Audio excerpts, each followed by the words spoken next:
Oh, there we go. That'd be Craig. Hello, Craig. He's the bot that records us, and then sends it to his overlord. So I'd be careful what you say. He's gonna invade us. Don't trust the birds; they're robots. Anyway, don't trust the pigeons. They're all federals. All right then, let's go. Hello, everybody, and of course, you're listening to the Tiger Nexus podcast. I'm your host, Ty Tiger. Today, my very special guest is Collector, or i.collect.stuff on TikTok. He's a TikToker that's literally, it's in his name. He collects stuff, action figures, collectibles in the forms of Marvel, DC, Transformers, and more. He's a big Doctor Who fan, and it was a blast to have him on. He's such a fun and passionate dude. I've been following Collector for a while now. First off, this is meant to be an interview. You'll hear out throughout the episode. I do try to interview him in some parts, but we just ended up geeking out. A big proper episode of just two geeks just chattering about stuff. I really enjoyed talking with him. I'm so happy to have him now as a buddy. I can't wait to start working with him. We've now got a few things planned since this episode has been recorded. So yeah, huge shout out. He was also really quick to rope into a Discord chat to record with me. Literally, it took 24 hours to get in contact with him, get everything set up. So huge shout out to him. Go check out his TikTok. Make sure you show him some love. And on with the episode. Welcome to the Tiger Nexus podcast, a place where you'll find interviews with content creators and geeks alike. Your host, Ty Tiger, has delved upon the Nexus and found interesting content creators and geeks of all fandoms. This podcast is connected to the Zero Hero Network, and now we dive in with another episode! Alright. Hello, everybody, and welcome to the Tiger Nexus podcast. I'm your host, of course, Ty Tiger. Today, I'm actually joined by someone I've been following for quite a long time on TikTok. He collects action figures, he does some cosplaying, and overall he's just a big geek and a big nerd, so he fits into this whole podcast very well. I give you the Collector. Hi mate, how's things? It is going well. But yeah, thank you for that very falsified introduction. I may be a geek, but I am not a good one, so to speak. But yeah, I'm doing good. How about you? I'm doing well. It's currently 1,000 degrees in the UK, so every British person's complaining and melting away. So that's what I'm dealing with. You say you're not a good geek. Please explain yourself when you say you're not a good one. What does that mean? Well, I don't really think that there's a good explanation of what a good geek is. Everyone has different levels of geek. I'm very humble whenever it comes to my geekitude. I am mainly within the parameters of certain niches. One of my friends, Jason Bray, I don't know if you know him. He's the geekiest person I know because he does he's Marvel, DC, Power Rangers, Star Trek, Star Wars, Battlestar Galactica. Meanwhile, I just fall into okay, I'm Marvel, I'm Transformers, I'm a bit Power Rangers, I'm a bit DC, I'm a lot Doctor Who, and I'm a bit Star Wars. I haven't seen anything related to Star Trek though. So I feel like that kind of, I feel like that's kind of the separation when it comes to fandoms, isn't it? Is a case of you a lot of the time, if you're a huge get-go when it comes to Star Wars, you oppose the people who like Star Trek, but if someone likes both, people can get a bit odd about it. And then me and you, I follow I'm a Marvel and DC. I'm a huge fan of Power Rangers. Transformers is kind of my the little thing that I absolutely love and adore, but I don't get to talk about that much. Yeah. So like I feel like when it comes to people like us who kind of like dip our toes and everything, yeah, I definitely feel like we kind of get sidelined a bit because No, I don't yeah. know, fandoms can be a bit. I don't want to use the word nasty, but Toxic. there you go. Thank you. Yeah, fandoms can be quite toxic. Looking at you, Star Wars, you killed the franchise. Seriously, Yes. the Star Wars fandom killed the franchise for me. Like, No, I agree. I purposely haven't actually seen a lot of the TV shows because a lot of people were no, just yeah. bitching about them, and I was just like, it No, yeah. hasn't turned me off them. I want to get back. I was halfway through Mandalorian season 1, so I want to get back into Mandalorian, but like, No, I yeah. haven't watched anything else because everyone was either bitching, complaining, or so overhyping them, and I was like, okay, No, I'm yeah. done. Like, there's no nuance whenever it comes to the Star Wars fandom, because like with the Star Wars fandom, it's either you love it or you think it's the worst thing that has ever touched your eyeballs. Yes. It's Agreed. like the Acolyte. I haven't seen it. It looks interesting.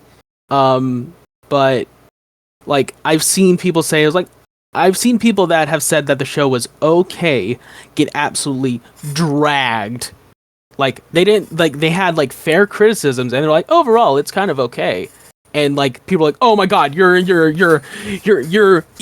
eating what Disney is feeding you. It's terrible. It's horrible." It's like he said it was just all right. He didn't say it was the best thing ever.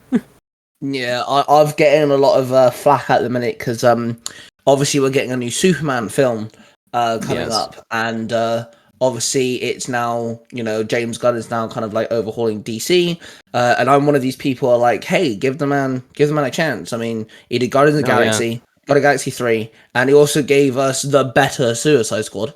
Exactly. So, like, give the man a chance. He's actually very good at giving us a group of heroes that you don't know anything about, making you feel either sorry, in love with one of them, or just downright laughing at one of them, in every movie. Yeah. And, like, there keeps being images of, I don't know the new actor's name for Superman. I apologize. David Cornsweet. Thank you. We keep seeing him in his suit, his Superman suit, and everyone keeps bitching about it. And I'm just like, give it a chance. You haven't even seen it on screen yet. You haven't even seen a trailer yet. We're seeing images, still not moving images. You don't even know what they're going to do with CGI and special effects and stuff. You don't know anything. If you look at what Robert Downey Jr. wore for his Iron Man suit, air quote, for Endgame, it was literally just a chest piece because the rest of it's CGI'd. So, like, you don't even know anything. And I actually think it looks alright. I actually am very happy with the suit. I think it's great. Especially with the newest set leak pictures that came out today. Oh, yeah, with him with Mr. Terrific in the background. Yeah, Mr. Terrific looks amazing! Yes, thank you. I'm so glad someone agrees with me. My friend sent me the picture, so he went, it looks alright. I was like, no, it looks good. And then I looked at the back, I was like, oh my god, that is Mr. Terrific. And I was like, that's Mr. And like, I am loving, like, this is like, seeing how Superman looks and just the fact that Superman has the symbol on his cape. Yes. Yeah. That is something that like the symbol on the cape, he's got the trunks, he's got the belt, everything about this Superman suit, it pulls in every single element from every single one of my favorite suits. It has the Kingdom Come symbol. It has just kind of like the neck, that sort of like turtleneck-ish sort of thing of the New 52 one. It has the belt and trunks from like Rebirth. Well, naturally, no, Rebirth doesn't have a belt. But it has, well, no, the belt is on Rebirth, but the trunks are classic. In the shade of blue, it's gorgeous. It's amazing. It's perfect. I think it's great. And I'm one of these people that I don't expect every single superhero movie to like be exactly like the comics. That's not the point. But there are certain things that they have to follow. There are certain rules. Like, okay, for example, I'll just explain myself. The fact that the Ancient One is a woman in Doctor Strange, I was actually alright with it. It's okay. Okay, the Ancient One is like an old dude with a massive long beard in Doctor Strange comics, but like, she's a dude, in the comics. But the fact that as a woman, it was alright. She's still the same person. She still did exactly what she's meant to do. I'm fine with that. It's cool. Great, no problem. But then you look at like starting other movies that haven't followed the same thing that they should be doing, and it's just like okay, but there's changing something, then there's downright disrespecting it. And so far, what we've seen of Superman and Mr. Terrific looks like Miss. I'm so pleased with that. So far, I'm alright with it. They haven't done anything dramatic where I'm just like, nah, you're right. I'm not there. I'm at the point where I'm intrigued. I've got to give James Gunn some credit. I'm looking forward to it. No, yeah, I'm very much looking forward to it. I am very excited to see what Guy Gardner and Metamorpho are going to look like, because those are some of my favorite characters in DC. And as soon as I heard oh yeah, Nathan Fillion is going to be a Green Lantern in the movie, I'm like, oh, he's going to be Hal Jordan. And then it was actually no, he's Guy Gardner. I'm like, that's even better. Yeah, no, it fits him as well. I think he'll play the sarky, cocky, but also dim-witted character that Guy Gardner can be. Exactly. Sometimes. I think he'll do it really well. No, yeah, and he already has proven that he can do it really well with Justice League War, I think it was, where he voiced Green Lantern, but it was a Hal Jordan version of Green Lantern. I'm like, that's not Hal Jordan, that's Guy Gardner.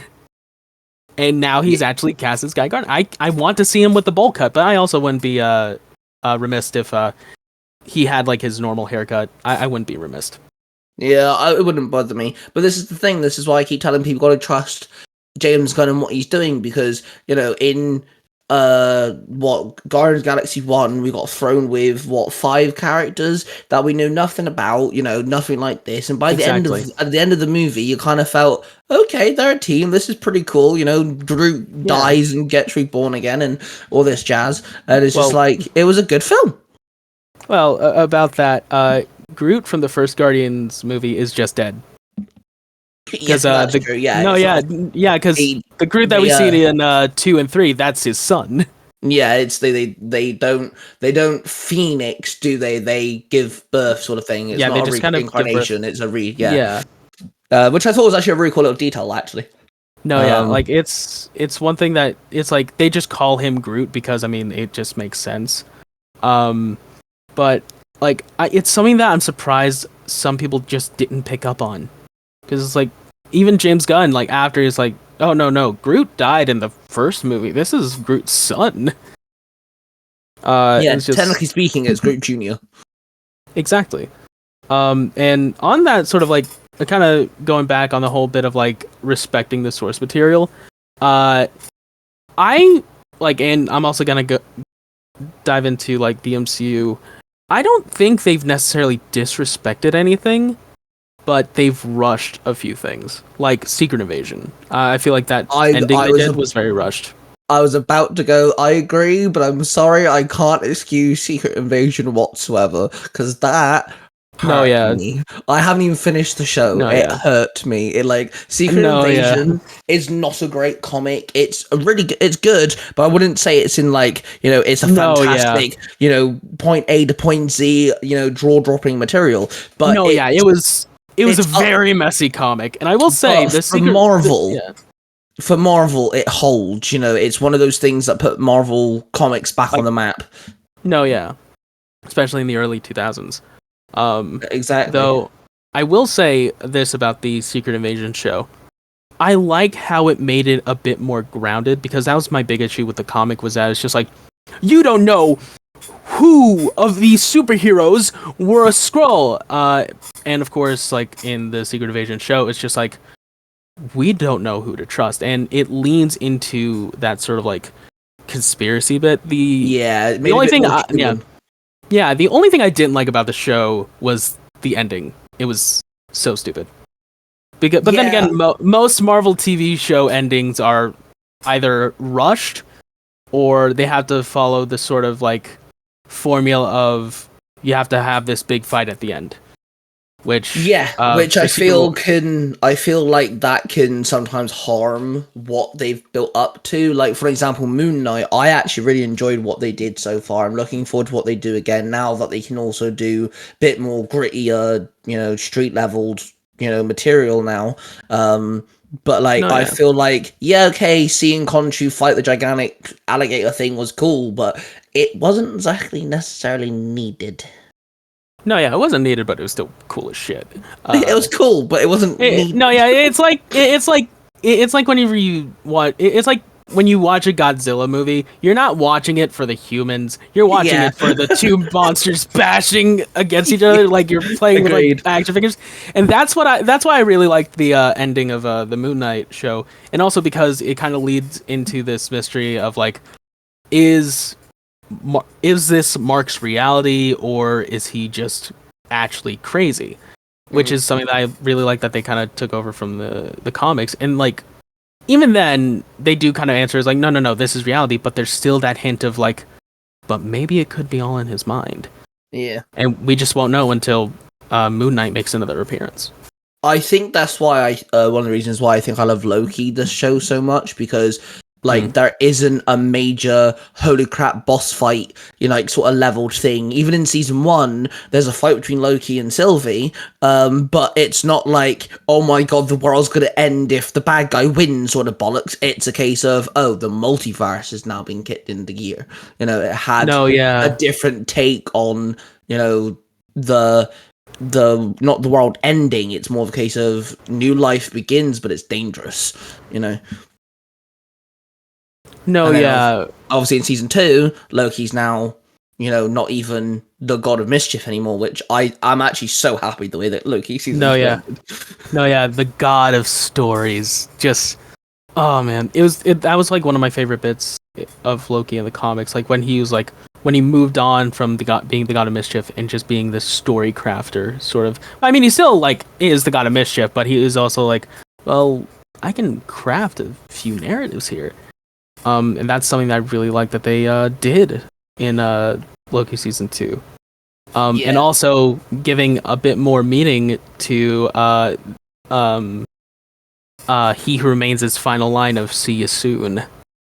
Yeah, I actually think one of the best scenes I think throughout season 2 was his conversation with He Remains near the end of the season, where like he's like, "Oh, just so you know, you're gonna keep doing this until you do what needs to be done," and like Loki's trying to do everything but what he knows he should do. And basically the conversation basically points of this entire season has been a waste of time. Obviously it's not, it's entertaining, but like what Loki's been doing is a waste of time. There's just one particular thing that Loki needs to do, and it's just great. I just love the whole scene. It's just like, oh fuck, this whole thing's been like preset before Loki. Yeah, it's great. No, yeah, and I also love how Loki just defies like he's still defiant to the very end, because it's like, no, yeah, logically the only thing that has to be done is like you have to keep Immortus alive. However, Loki's just like, you know what? No, I'm gonna take your place, and it works for both his character and for what was needed in that point of the MCU. Yeah, because obviously with Loki season 1, they kind of played this card, didn't they? That the multiverse shouldn't be a thing. They're trying to take down universes and stuff, and it kind of gave us the impression of, oh, okay, so they're not gonna do the multiverse then? Like, what's going on? But now at the end of season 2, we know that the multiverse now exists. Loki's looking after it. Whatever Marvel can now do, literally whatever they want to do.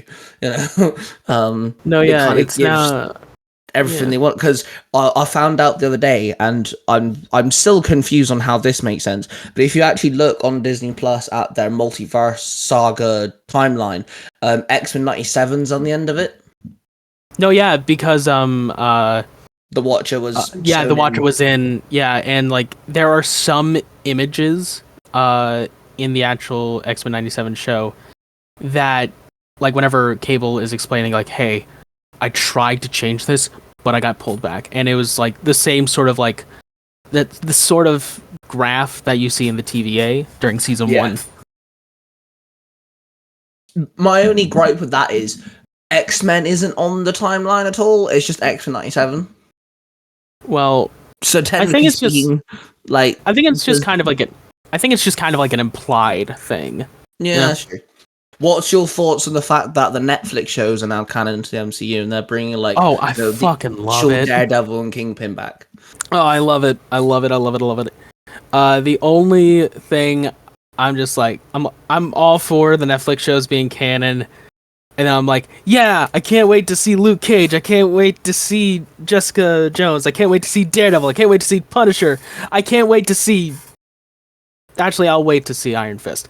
I really, I hope they either recast him or just make Lin Lai the MCU Iron Fist, because Lin Lai is really cool. Don't get me wrong, I love Danny Rand, but it's just like either recast him, do Lin Lai, or get better writers, because my god, the Iron Fist was such a bad show. Like, he didn't even get his mask until the ass end of the last season. Yeah.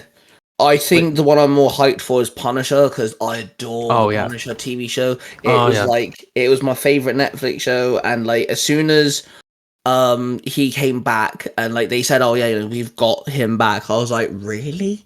Like, is that going to be good? But then I watched a clip of him on a podcast, and he said that he wouldn't come back unless they did it right. He said that he wouldn't come back unless he saw a good script. And I'm sat there thinking, oh my god, and he's back.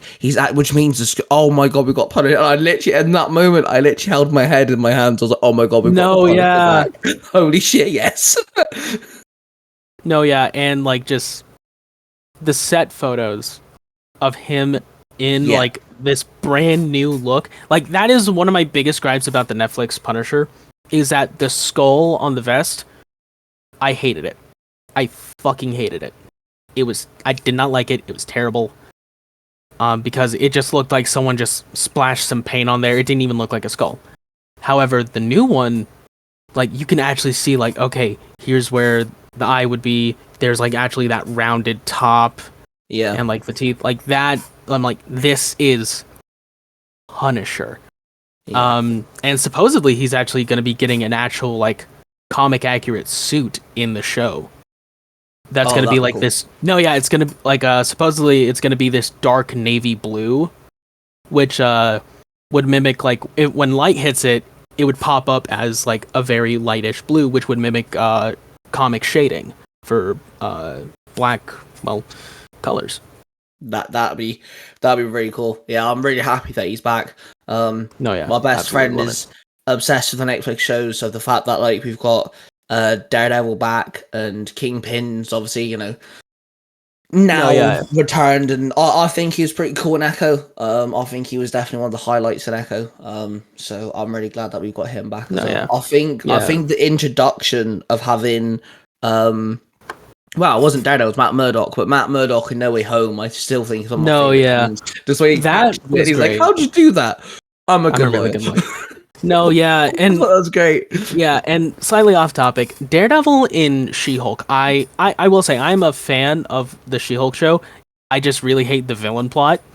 I just feel like that the She-Hulk show did not need a villain plot. It should have been just like a sort of slice of life sort of show, and we got like with a bit of crime fighting here and there, and we got that for the most part until the very end, where it's just like, oh, here's intelligentsia. And the episode with Daredevil is probably the most Daredevil thing I have seen. Yeah, because he was accurate to how he was, and of course people were like, they ruined Daredevil, they ruined him, they made him make jokes. Like, bro, in the comics, Matt Murdock is a snarky bitch. And he also hangs out with Spider-Man like all the fucking time. Exactly. There are like two comic panels I always like to point to. It's like, oh, Daredevil's always serious. I point to the panel, I think it's in a Captain America comic, I'm not entirely sure. Or Spider-Man comic, one of the two. Where he's just jumping off a building backwards and he's saluting. And then, of course, the iconic "I'm not Daredevil" sweatshirt. Yeah. I know what you mean by that, yeah. Like, and then there's also, like, Mike Murdock, his twin brother that can see, that's 100% Daredevil. Like, Matt Murdock is the silliest Marvel character even though he has some of the darker stories. He's silly to the max, and I love him. Yeah, I think when Marvel announced they were doing Marvel Spotlight, the 18 rated, well, R rated more than anything, and then they'll say, animation's getting its own title, Umbrella as well. I was like, oh my god, yes, finally, thank you, Jesus Christ. Because, like, the MCU have struggled for so long in some of their things, and now the fact that they got two umbrellas they can put stuff under, animation can get full blood. Because I'm sorry, I don't care what anyone says, animation can do some wonders. Absolutely. DC have some really good animation movies, and so far the animation series that we've got from Marvel have been top. Like absolutely exactly. peak. I cannot wait for What If Season 3. I'm so looking forward to What If Season 3. I'm so looking forward. I am severely looking forward to the Winter Soldier and Red Guardian episode. Because hopefully, I hope that gives us like a figure of a younger Red Guardian, just so I can like put him with my Winter Guard. Because like I just love that character so much. But yeah, animation it's an amazing thing.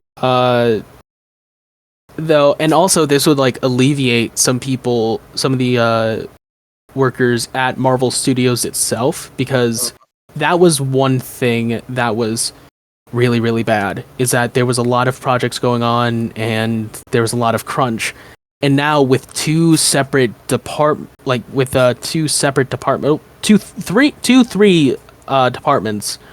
then there's going to be a bit more like leeway. Especially now we're getting R-rated movies, R-rated TV shows. Spotlight's going to be handling them. So, like, look at like. Okay, I know Echo wasn't the goriest or anything like that, but the fight scenes were actually heavy hitting fight scenes. Yeah, the choreography was top notch. Yeah, which is one thing I'll definitely give Echo on that. So that's why I'm kind of more looking forward to Daredevil and Punisher now, because we know that it's going to fall under the bracket of, it may not be as the same as what Netflix did, but it'll be flipping close. No, yeah. Based on like what we've seen from the behind the scenes of Daredevil Born Again, specifically some of the fight scenes that we saw, because of course the as of now infamous or just famous set video of Daredevil and Bullseye going at it in a street, like that's like it looks really well choreographed. Yeah, I think Marvel is slowly kind of getting to a point where, they're picking up the slack again. That people keep saying, "Oh, we need to go back to where it was good." No, because that's not how storytelling works. Exactly. If you look at Lord of the Rings, I'm going to use I use this argument quite a lot. If you look at Lord of the Rings, right, a lot of people say that number one's the best out of the trilogy, which to some people that might be the case. But if Lord of the Rings 3 went to what Lord of the Rings 1 did, it wouldn't be Lord of the Rings 3. No, yeah, and it's the same with... It's not how storytelling works. No, yeah, and it's the same with the Star Wars sequels. Like, a lot of people are like, oh, like, I wanted to go back to the High Republic. I wanted to see the Clone Wars. It's like, what would that achieve? Yeah. You would need this, like, while I'm not the biggest fan of what the sequels did, specifically Rise of Skywalker, I hate how that movie just kind of, because I will say, bit of a hot take, I like The Last Jedi. Fair. Yeah, like, as a movie, it stands on its own. It's great. However, what really ruined it for me was The Rise of Skywalker taking every interesting point that The Last Jedi sought out to make and just completely erased it. See, with that trilogy, the issue with when it comes to Star Wars, that sequel trilogy, it doesn't help that number 7 had one director, number 8 had a different director, and then number 9 had number 7's director. Yeah, like, and they argued a lot about stuff.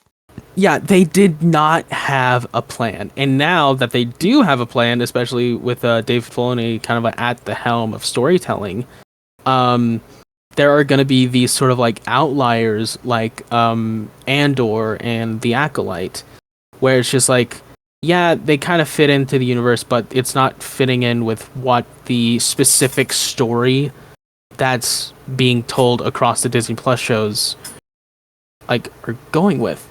Because I haven't seen Andor yet. I have not. Not because I'm not interested, but just because I don't want to. Like it looks good, it looks interesting, but it's just like it's not my cup of tea because whenever I think of Star Wars, I'm really tired of seeing Jedi. I'm really tired of it. Which is another reason why I'm not watching the Acolyte until it all comes out. It's because we've seen way too many Jedi. I want to see, I want to actually explore, and that's why I really like The Mandalorian. It's why I like Ahsoka. It's why I like The Bad Batch. I still need to watch season 3, and it's another reason why I really like. Watch season 3.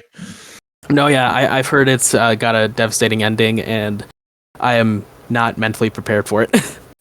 Fair enough, bro. Fair enough. I saw a screenshot, and I'm like, oh, I know I'm gonna cry.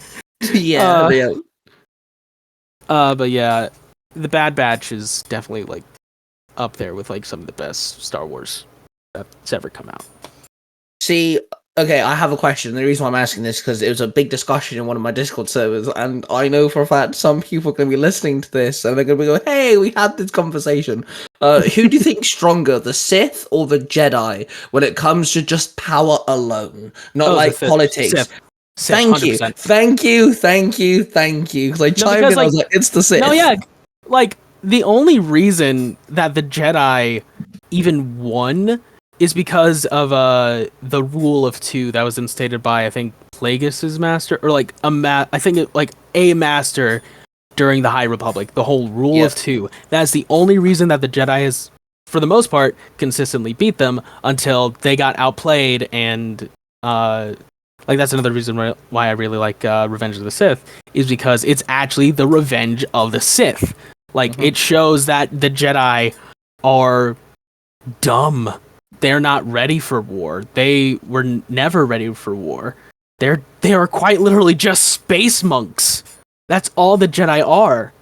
They're just space monks with magic powers. That is it. Yeah, because the Discord server were talking about it, and someone was piping up saying defending the Jedi, and I was like, but here's the difference between the Sith and the Jedi. Literally, you could take it so simply as this: the Jedi have so many fucking rules they have to follow. To the point, Star Wars number 2 was all about Anakin breaking said rules. You're not allowed to be in love. You're not allowed to have bear children or anything like that. Stuff like this. The Sith can literally do what the fuck they want to. Yeah, they're quite literally like Homelander. They are standing on top of a tower, just whacking it, saying, I can do whatever the fuck I want. That is the Sith. That is the Sith. That is what the Sith are. They can do what they want, when they want, how they want, and while they will have repercussions, while their actions will have repercussions, it won't be directly on them. Unless they die. Yeah, absolutely. And it's just look at, the fact that the Jedi always stick to a certain code, but then you have characters like Darth Maul who has a double-ended lightsaber. They made General Grievous, who we can we only see him wield 4, but who's to say if he collected 16 lightsabers? Who the fuck says he would better wield all 16 at once? Fucking they can manipulate lightning and all sorts of stuff. The stuff the Sith are not allowed to do but want to do, they get away with so much more. And that is one thing I will give respect to the sequels. And again, I'm not a huge fan of the sequels, only because now I know that it was 2 directors arguing, like you said, there was no A to Z plan or anything like that, but one thing I will say is this: I like the fact we had a character, Kylo Ren, who wanted to be the Sith. He wanted to be the bad guy, but he didn't understand, and that he failed to be the bad guy. He didn't get it, because if he decided to idolize the one person who turned to the dark side and then wanted to defend his own kid and end up dying in the name of saving his child and air quote winning the war. he idolized the wrong person, and I give respect to that. We actually had a character who was trying to be a supervillain and failed. No, yeah, that is. Give it to him on that. Okay, so whenever it comes to Kylo Ren, I slightly disagree. I love Kylo Ren, but I feel like he's a character that should not have been turned back to the light. I feel like he should have been the anti-Darth Vader. Because, of course, at the end, Darth Vader turned back to the light, whereas, like, in The Rise of Skywalker, we see that happen also with Kylo.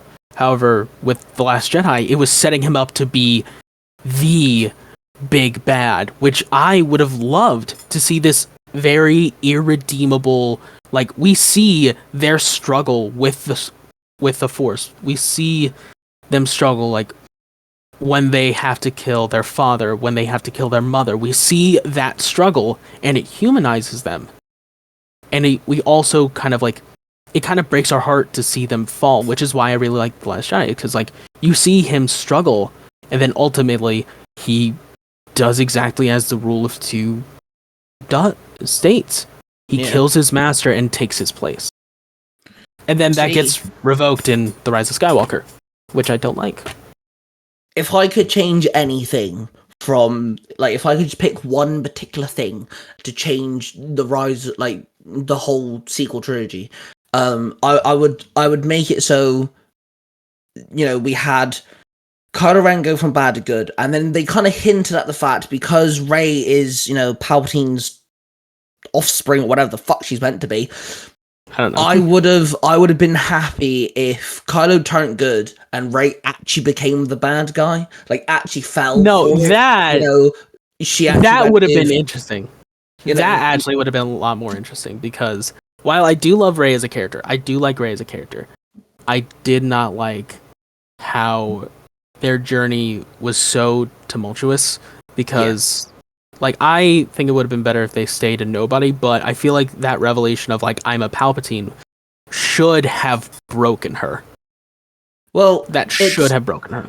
The reason why I come to that conclusion is because, one, it's called The Rise of Skywalker, and Rey is now a Skywalker, which makes no sense, but the whole idea that, let's say Kylo becomes the good guy and Rey becomes the villain, and she's the one who ends up dying in the end of the film. When the Rise of Skywalker happens, Kylo is a Skywalker. His mother was, a Skywalker. His uncle was a Skywalker. He's literally Skywalker lineage. So it'd make more, in my head, if Rey went evil, it'd been really cool to see Kylo go, well, I fucked up. I killed my parents. I've done some terrible things, but I'm willing to change. Rey, you can too. And Rey's like, nah, I'm a Palpatine. And it would be like two coins, the same coin, but on two sides. And I think it would just work. No, yeah, and I will say, I do like the whole, like, Rey being a Skywalker thing, because I do like the idea of a chosen family being stronger than, like, a terrible blood one. But I feel like the whole message of just, like, no, yeah, this is... Because that was, like, the thing about Rise of Skywalker, is that it made a big deal. It was like, no, yeah, you are a Palpatine. You're his granddaughter. And, like, that, it was beating that in so much to where at the end, the whole, like, Rey Skywalker, I'm like, at that point, it would have been better if she said Rey Palpatine, just so she could actually just reclaim that name and possibly make it something better. Yeah. But, like, I'm okay with the whole, like, Rey Skywalker thing. It was the character's choice, and she did view Luke, Leia, and Han as, like, a sort of surrogate family. So I kind of get that. Which I wish we saw more of, because we didn't get to see a lot of Rey train with Luke. We didn't get to see a lot of, Rey with, these people, which is, I think, is why a lot of people don't like the whole Rey as a Skywalker mumbo jumbo, because we don't get to see a lot of it happen. Which I understand, I feel like it would have been. I feel like it would have been better received,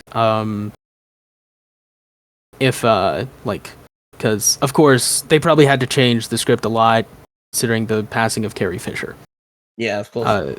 So I feel like if Leia were there pretty much every sort of like guiding her, like fully guiding her throughout the entire movie until like she either ultimately dies or something, then the title would have been deserved. She would have that relationship would have mattered, you know? Yeah, if we had it so like Luke or Leia passing was not Rey's fault, but it kind of like domino affected by something that Rey did, and have one of them say, Luke was the chosen one, it's now passed on to you, or something on those lines. Have just a slight conversation between one of the Skywalkers and Rey, where it's a case of, hey, we're passing torch to you now. We can't do it anymore. We've done this fight before. We've won the war before. I think I'd be a bit more, okay, that's cool. I'm happy with that, passing the torch moment, but we don't get to see that because welcome to having two directors arguing over Exactly. So question for you when it comes to Marvel. Obviously, Kang's actor is kind of, well, not tied up in he's not being a good boy. He's not being a good boy. No, he got some cuff slapped on him. What would you prefer? Would you prefer if they recasted Kang, or would you prefer if they just dropped the whole Kang thing altogether?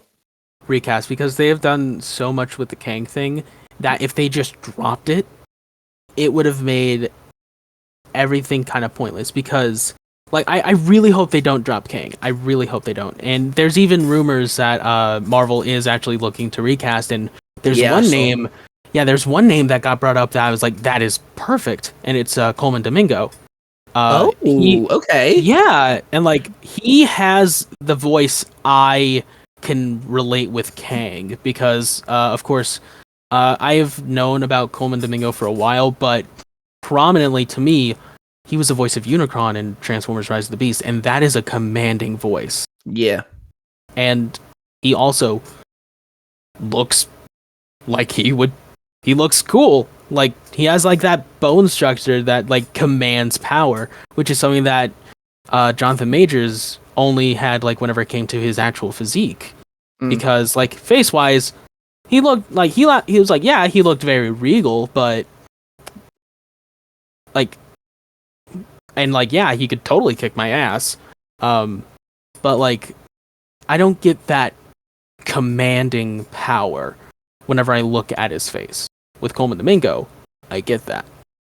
See, this is why I want them to recast Kang for just two reasons. One, what we've seen of Kang so far, we've had him in Loki, we've actually had, a couple variants kind of pop up, and then we've also had the Kang in Ant-Man Quantumania, which, can I just say, I love his Kang in Quantumania. Oh yeah, I love that. You stand on that anthill.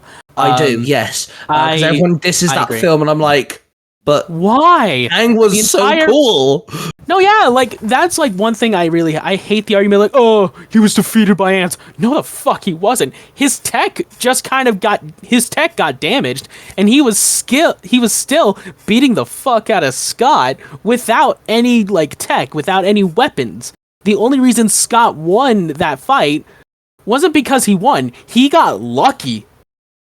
But it also shows that this version of Kang was also scatter-minded. He wasn't focusing on his tech. He wasn't focused on getting, whatever, he wasn't focused on his goal. He was focused on kicking this crap into this little dweeb who was annoying the crap out of him for a couple hours. It gave a bit more limelight to who Kang is. He can be hot-headed. Look at Thanos. Thanos wasn't hot-headed. Thanos was very collected. He was very straightforward. He was on his goal. He succeeded. Even when we saw Thanos in Endgame, he wanted to eliminate the Avengers, and he was very close to doing it. Where it was good to see a villain who we knew was going to be the big bad kind of mess up slightly. A version of Kang could learn from this. But another reason why I want them to recast Kang is because they're playing with the multiverse, and so far in the multiverse saga, air quote, we haven't had a lot of multiverse. Make it so this new actor is just a version of Kang, because we played on the whole role of, hey,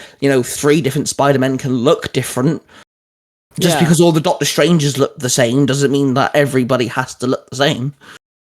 No, yeah, like, I personally think that that's what they're gonna do. Like, I think they're gonna recast Kang because we see this Council of Kangs. Yes. And I feel like, while there was Immortus, there was Ramatut, and then there was, I think it's like Crimson something. We see those, but there is no Kang leading the Council of Kangs. So I think that there is I think they answer to the Kang the Conqueror. Yeah. Like the one that won that original multiversal battle, the one that we see that statue of at the end of Loki season 1, the one that's kind of in the full-on sort of like comic regalia. And like, of course, they're gonna. I feel like having him be a different actor would kind of just show that he is above these other Kangs. Yeah, totally. I agree. And like see, in my head, it doesn't matter if they recast characters. We've had it before. They're doing it with Captain America because obviously they've had to recast General Ross, which obviously is a shame, but they're willing to do it. You know, T'Challa was meant to be recasted because Chadwick Boseman even asked if they could recast him and stuff. Like they Banner. You know, everyone loves this version of Hulk, but it wasn't the first version of Hulk we had. No, yeah. And with T'Challa, like, I still understand why they didn't recast him, because the crew was the crew of the first Black Panther movie were very close with Chadwick, and they wanted to do something that would honor him. And yeah, the actress for Shuri even said that if they recasted T'Challa, she didn't know if she could do as well as a performance, because obviously in the first Black Panther, she's so goofy with him. You know, they mess around. They felt like siblings. Yeah, they actually felt like a family. Where she even said, like, you know, this is no disrespect to any actor, but I don't know if I'm going to do that, because I'm going to look at this actor and I'm just going to cry, because it's not Chadwick Boseman. And that's fair enough to say. That's a fair statement, you know. No, yeah, because like, and that was what made that first scene in Wakanda Forever so heartbreaking, because there's nothing that she could have done. Yeah. And again, another film that everyone shits on, and I'm like, I really enjoyed Wakanda Forever. I don't understand the hate towards Wakanda Forever. I do not get it. There's one thing I don't like, and literally, I'm gonna sound so petty right now. I don't like the fact that Okoye got a fucking Iron Man suit. a suit of some kind. I don't like it. She was a badass as it was. No, yeah, I forgot what I know they're actually from the comics, but it's just like it, and like they do kind of work as like this sort of like high tech sort of like, I think they're like the Midnight something. No, it's I forgot what they're called, but those are actually like rooted in the comics. And it was a good adaptation of those looks. What I didn't like about the movie was making Namor just thousands of years old. Yeah, that made no sense.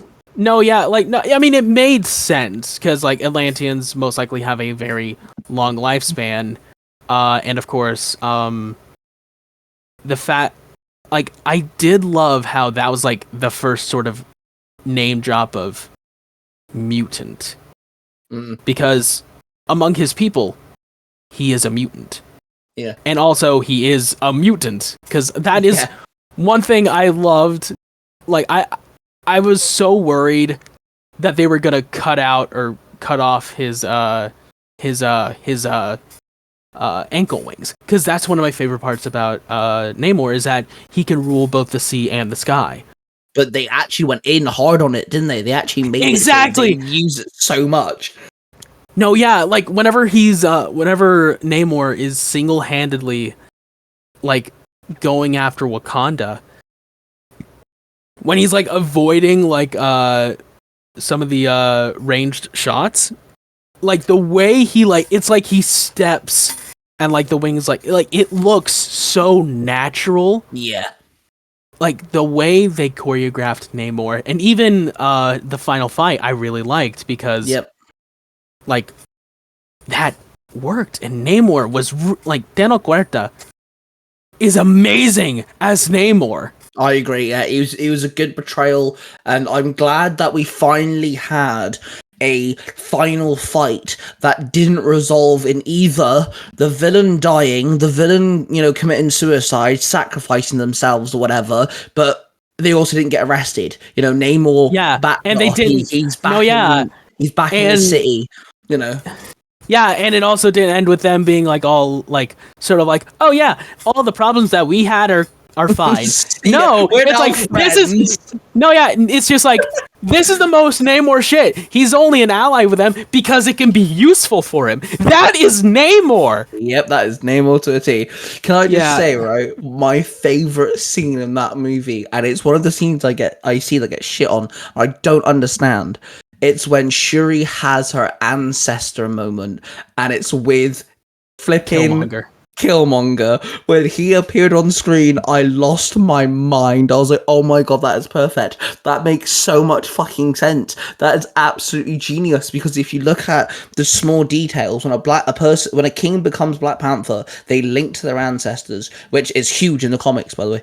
Everyone keeps forgetting that. And it's just like, Shuri is in a place of anger. She's in a place of sorrow. She's in a place of guilt. She's not in this because she is the next heir. She's in this because she feels like she has to. So she sees the one person who became a Black Panther through hatred, through anger, through guilt. The same sort of and I was like, oh my god, this is genius. Who did it for the wrong reasons, because she became the Black Panther primarily to get revenge.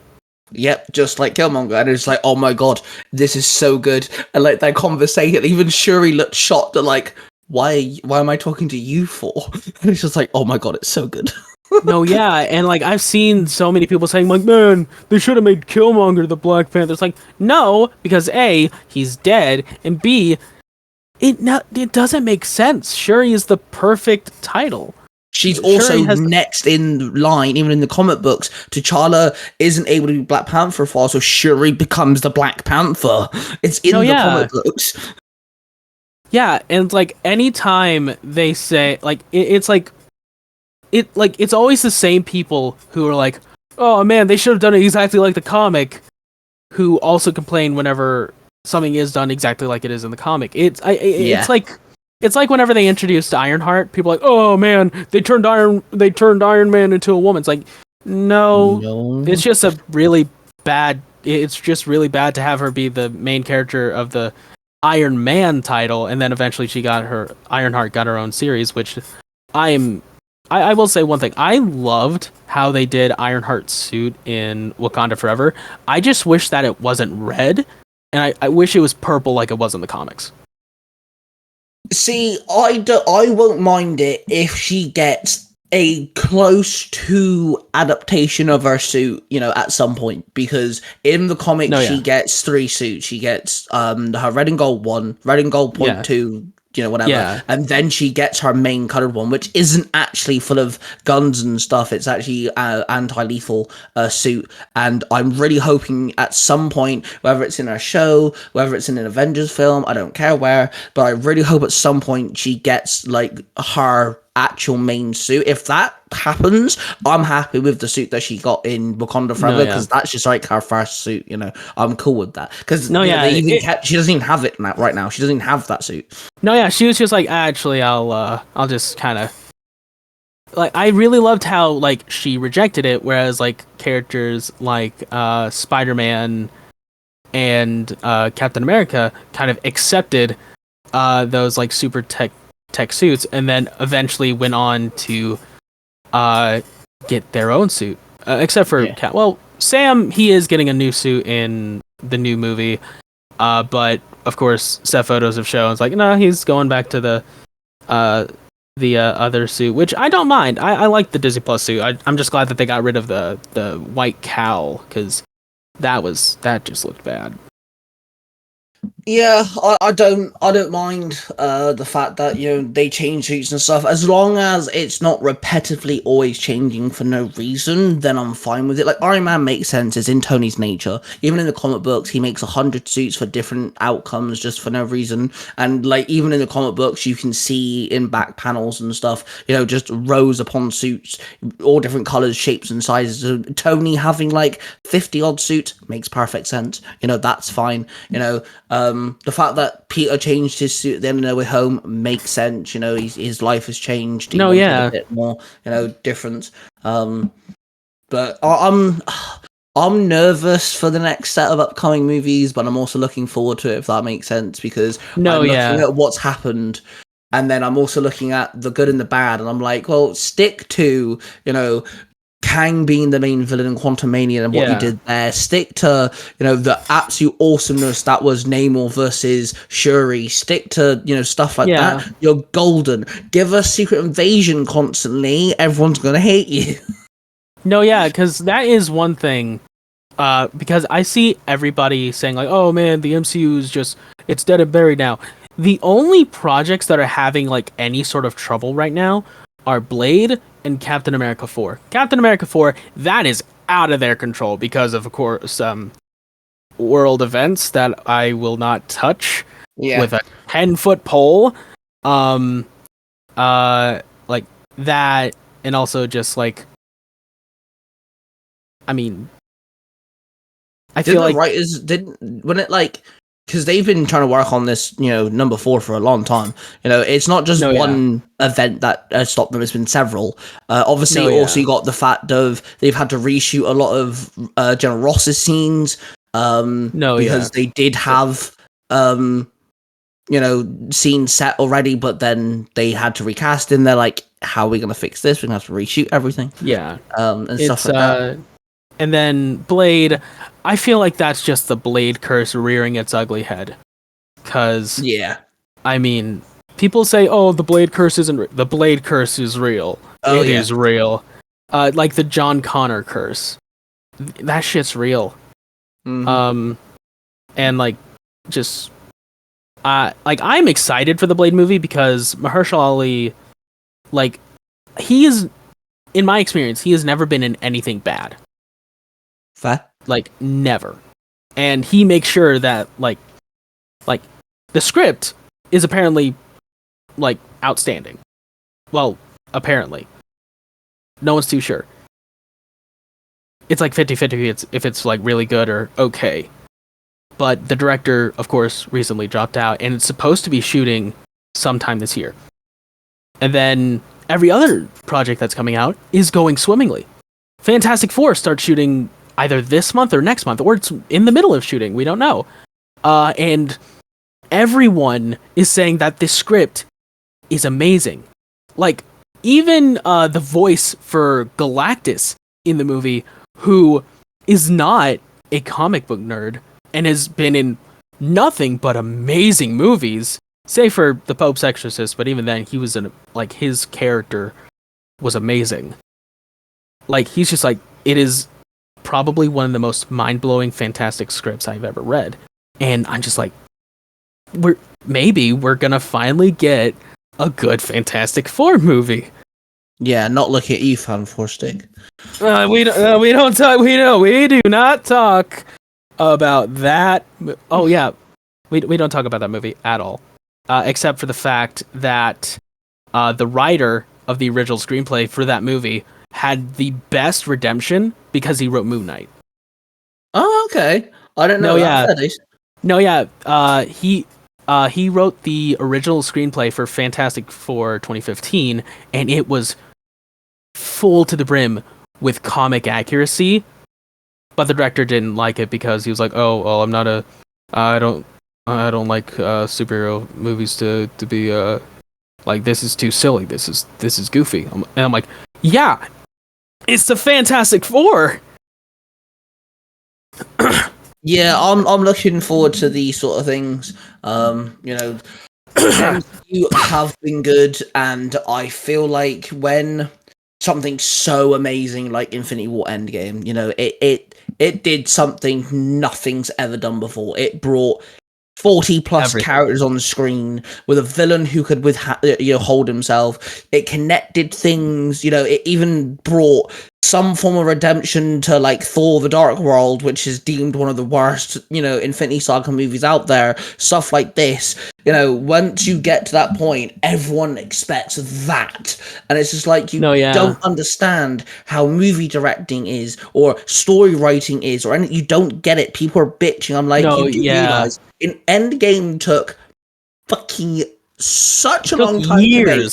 Money is not exactly something that just falls out of trees, for these kind of people. And it's just like, wait, yes, we've had bad apples like Secret Invasion and stuff like this, but you look at what they're trying to do, look at some of the good stuff they've done, and I'm sorry, Ant-Man Quantumania ain't bad. Ant-Man and Wasp Quantumania, I forgot the Wasp part. I actually quite enjoyed Black Panther. Thor Love and Thunder, I can kind of see why some people are bitching about some things, but I don't see it that bad. I think the goats got a bit annoying after like the third or fourth time they're on screen, but I think Gore should have been more, but I still think he was absolutely awesome. Good choice on actor for him too.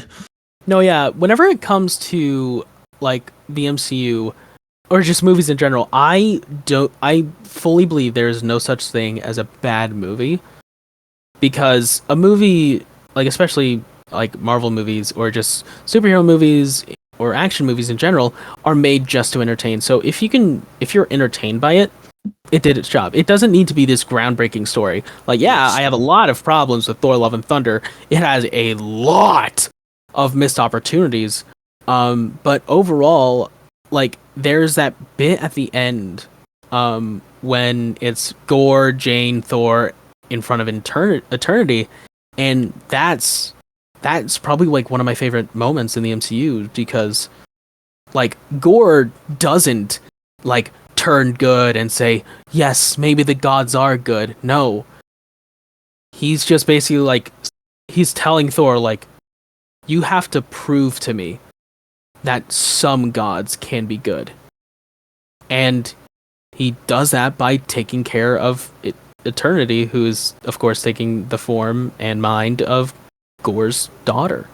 Which is, and it's just like, if you look at Thor's storyline so far, from Thor 1 all the way to Endgame, he lost both his parents, his brother several times, and now he officially thinks Loki's dead. Obviously, he doesn't know that Loki's now, the god of stories, looking after the multiverse. He knows none of that. So he's also lost Jane, technically twice, once in a relationship sense, but now she's also dead. He's lost his entire companions. He's lost half of Asgard. Blah blah blah blah. He's lost so many people. He's now lost Tony, who he deemed a fellow Avenger. Steve, Black Widow. There's several people he's lost. He now finally has something that not only is he has something family, to fight for. Yeah, he now has a reason to pick up his weapon, to use his lightning, and to actually fight for. And like, that's the one good. That's the one thing I'm taking from Thor: Love and Thunder is, when the multiverse, when Kang, all this stuff happens, there's going to be a reason why Thor's there, and it's going to be to protect this little kid who is eternal. But you get the point. It's going to be to look after this little kid. Yeah, and that's like, yet again, like, that's why I say that there's no such thing as a bad movie. Like, like, I hate quite a few movies, but I don't necessarily think that they're bad. Like, I'm not the biggest fan of Captain America Civil War, mainly because I feel like all the criticisms that people make about the current MCU apply to that one, yet the only difference is that that movie gets praised because, I don't know, like, and also it took this very loaded comic story of Civil War, and like, the entire story of the Civil War comic was basically just, oh yeah, we, like, the lines are blurred as to who's right or who's wrong, yet in Captain America Civil War, it's just like, oh no, Captain America is in the right. Well, I do want to get into, actually talking about you, but there's one more Sorry geeky about thing that. I have to mention. Alrighty. Because I've seen you talk about it a lot, and I'm a huge fan. Transformers, and I know that Yes. you delve into Transformers a lot. I need to know your opinion on the current way that we're getting Transformers. We had Bumblebee, which kind of led into Rise of the Beast. We're now getting Transformers 1. What's your thoughts on all that? Okay, so Bumblebee was an amazing movie.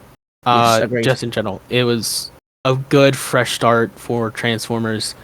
And it gave people what they wanted. Like it was like an actual like character-driven Transformers movie. Rise of the Beast did kind of step back into that sort of Michael Bay-ish action, but it still had a present through line and characters that you could care about. And Transformers 1 just looks like it's going to be a fucking good movie. And then, of course, there's the recently announced Transformers G.I. Joe crossover, which I'm excited for because I've been wanting this to happen for years. And then, of course, there's the rumor that Chris Hemsworth is going to be involved, and everyone's freaking out thinking, oh my god, they're replacing Peter Cullen as Optimus Prime. No, if anything, he's probably going to be playing Duke. And considering what he's done in the Extraction movies, that can work. Yeah, exactly, yeah. And, like, beyond, like, of course, there's the show that's currently going on, Transformers Earthspark, which is on its second season right now, and there are rumors that season 2 is going to be the last one, which I hope isn't the case, because Earthspark it's been really good. I really like it. I haven't seen season 2 yet, but the first season, it gave something fresh to Transformers. It introduces new characters, a new type of Transformer. It's a very heartfelt story about finding a family. And of course, a lot of people are pointing at it and saying it's bad. Like, of course, there are like people that have like fair criticisms of it. Which, if it's a fair criticism, I'll give you the time of day. It's like, if it's a criticism that isn't rooted in like any sort of bigotry or whatever, then like go off. Like, just, like, talk about it. Talk about your problems about that. But then, of course, there's the character introduced in Earthspark called Nightshade, who everybody freaked out about because it's a non-binary character. Yeah, of course. Like they actually say it's like oh their name's Nightshade, they go by they them, and then it's like, yeah, because neither gender really suits me. And of course everyone's like, oh god, they're pushing it on our kids. I'm like, that's like taking a kid to church. You're kind of forcing them to that. You're kind of forcing them that. Like if you want to make that argument, at least be consistent with it. No, that do you know, I've never heard it like that, and I have to tell my parents about that because they're gonna love that. That's great. No, like it's like gold. it's not a problem. Like, it's just like I don't. It's like, I don't care about people's religious beliefs. I don't care about their personal beliefs. It's just, be consistent with your arguments, Yeah, that's very true. That's very true. I really enjoyed Bumblebee. Again, I thought it was a breath of fresh air. I love the movies where they take one character away from the franchise and make it about them. Like, exactly. I quite liked Cruella de Vil. I really liked Bumblebee. Yes. I like Joker and stuff like this. I like it when they take one like specific character and go, "Hey, let's make a movie about them. Let's give them some of the spotlight." And yeah, I think Bumblebee was great. Rise of the Beast, I actually really enjoyed. I know a lot of people that don't like it and complained and stuff. I personally wish there was more beasts in it. I agree, because like it's called Rise of the Beast, but they have like 12. Like the only one that talks is like Cheetor only has one line. Rhino has none. No, he had a line, but they cut it out. Air didn't even transform, and that kind of sucked in my opinion. Like, I do love the movie. I just wish that there were more beasts, Yeah. And it's like they did when the final fight scene happened and you saw them transform.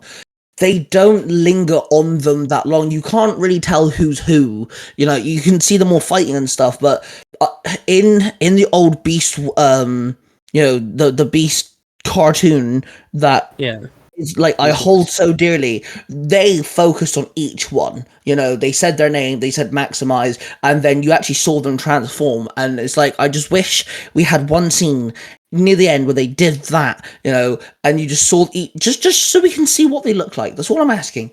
And I think I think the bad guy was really cool. I love the fact that he collected their little logos, and then when he's in transform, it's on the front. That was so sick. Such a nice little touch. That was so cool. I do kind of hate how there's one thing about Scourge that I didn't like. It's the trailers kind of ruined the fact that Bumblebee was gonna die and that he was gonna come back.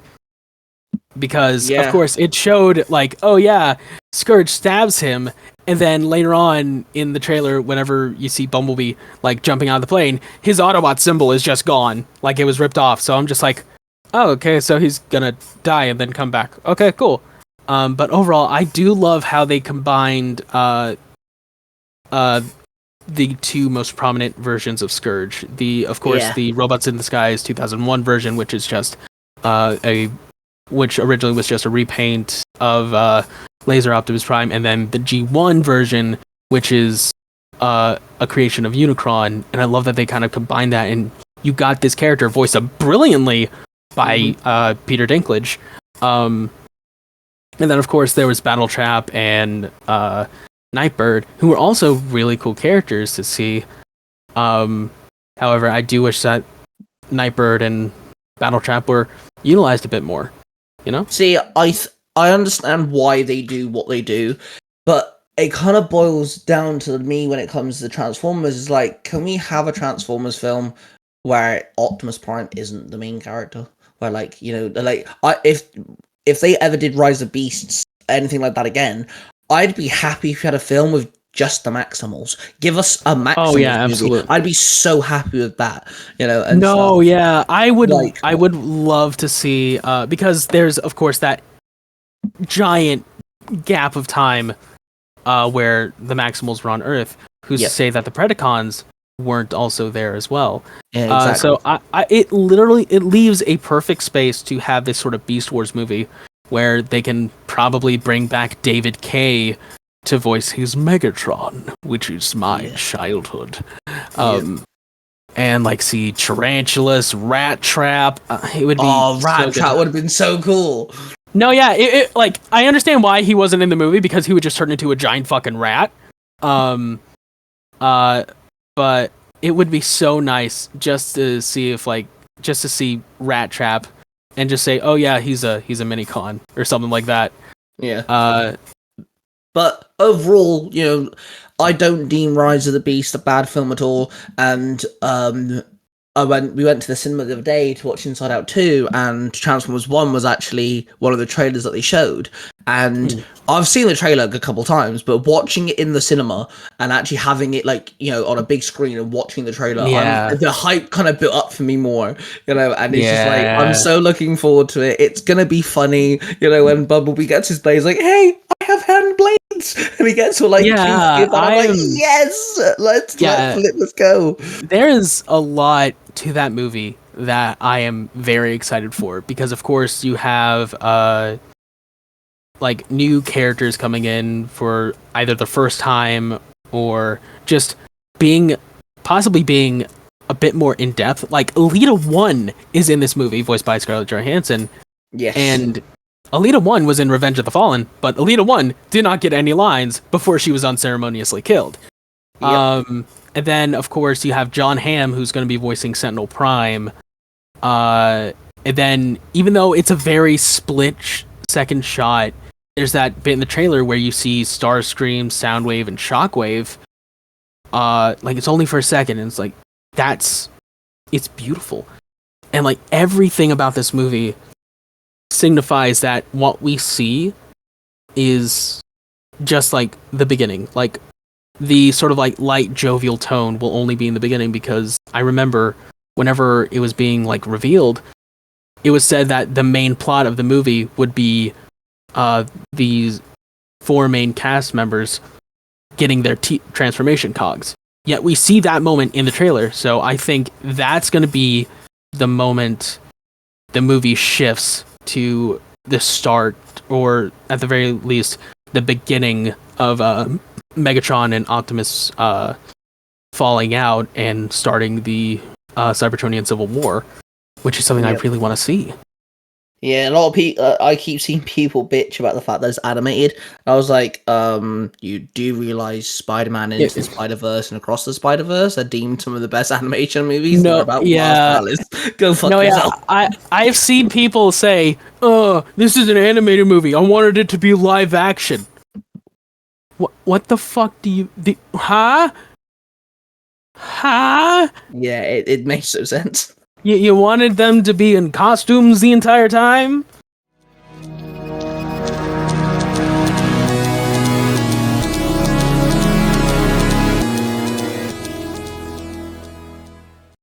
It's time for Dad Joke of the Week. Why is it bad to iron a 4-leaf clover? Because you should never...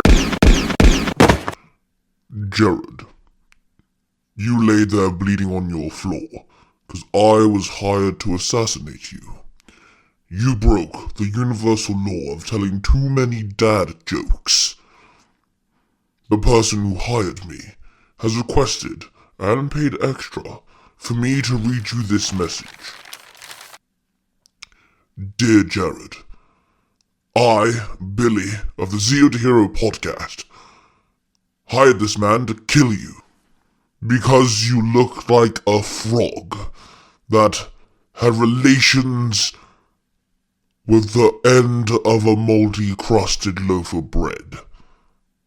And you told too many dad jokes. Ha ha. Signed, Billy. I must leave now. Mission log.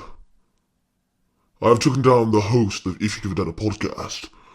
My next target is the man who was deemed one with too many technical difficulties.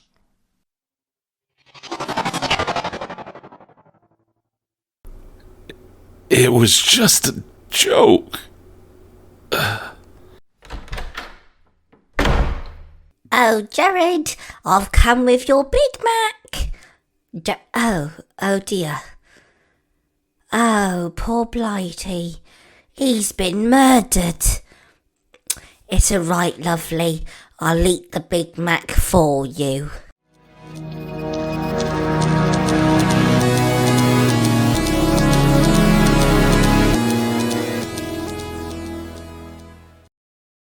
That actually sounds kind of funny, not gonna lie. Okay. But it's just like, it was gonna be an animated film. It was always gonna be an animated film. I'm looking forward to it. I know plenty of people that want to go see it and stuff, and they're full-grown adults, so everyone else can go shush. It's fine. Yeah. It's going to be a good film. You know? Screw the kids. I'm watching this. Yeah, exactly. You know? I'm getting the toys, not you. Like, if I see a child holding like the Studio Series Optimus Prime for the Transformers 1 movie, I'm just gonna shove them down, take the box, and run to the register. Well, at least we know that this film is the reason why you got put in prison, but okay, cool.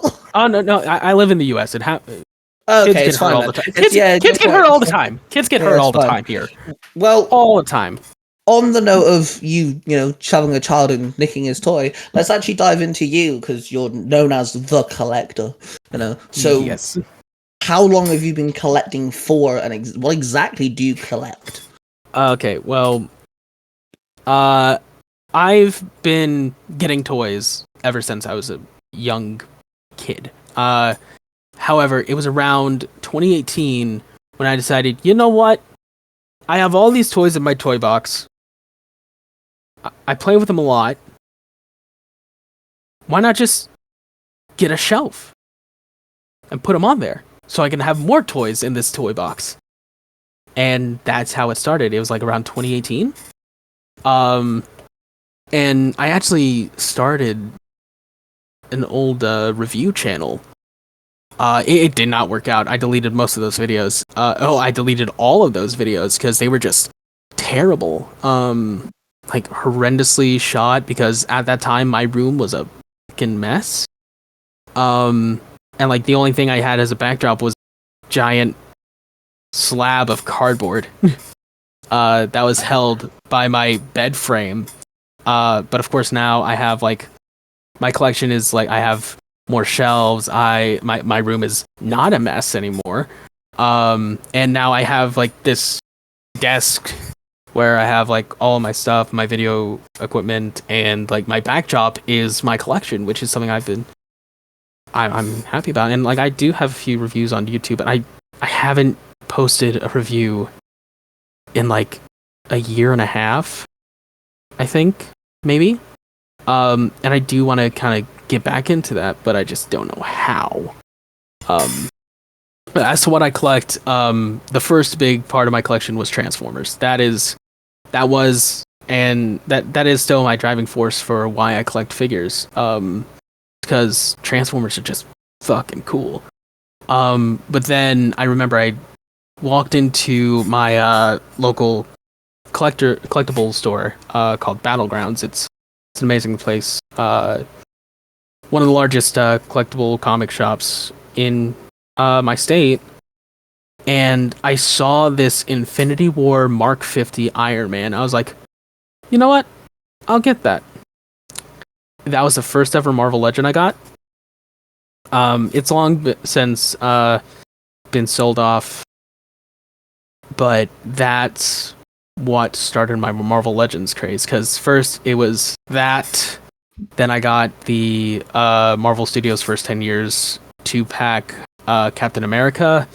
Then it was the Apocalypse Wave Wolverine, and it just kept growing and growing and growing and growing. And of course, it where we are right now, where I have a shelf, like one shelf alone dedicated to the X-Men, while I have all of my other heroes on another shelf. I have a portion of my wall singled out for Spider-Man and his villains. And just it. I don't want to say it spiraled out of control, but it spiraled out of control. Yeah, I feel like that's a lot of collectors these days. It's like, hey, I'll just buy one. You know, it's like like that sound that you can use on TikTok. It's like, I did use it on TikTok. I know, I saw that. It's like, well, I gotta get him a friend, don't I? Oh, I need to get another. I need to get more of them. No, yeah. And collecting these days it's never been easier, because of course pre-ordering is a thing. You can order things online. And it's like the only characters that don't get released often are like 616 Spider-Man. Like you don't really see too many comic book Spider-Man.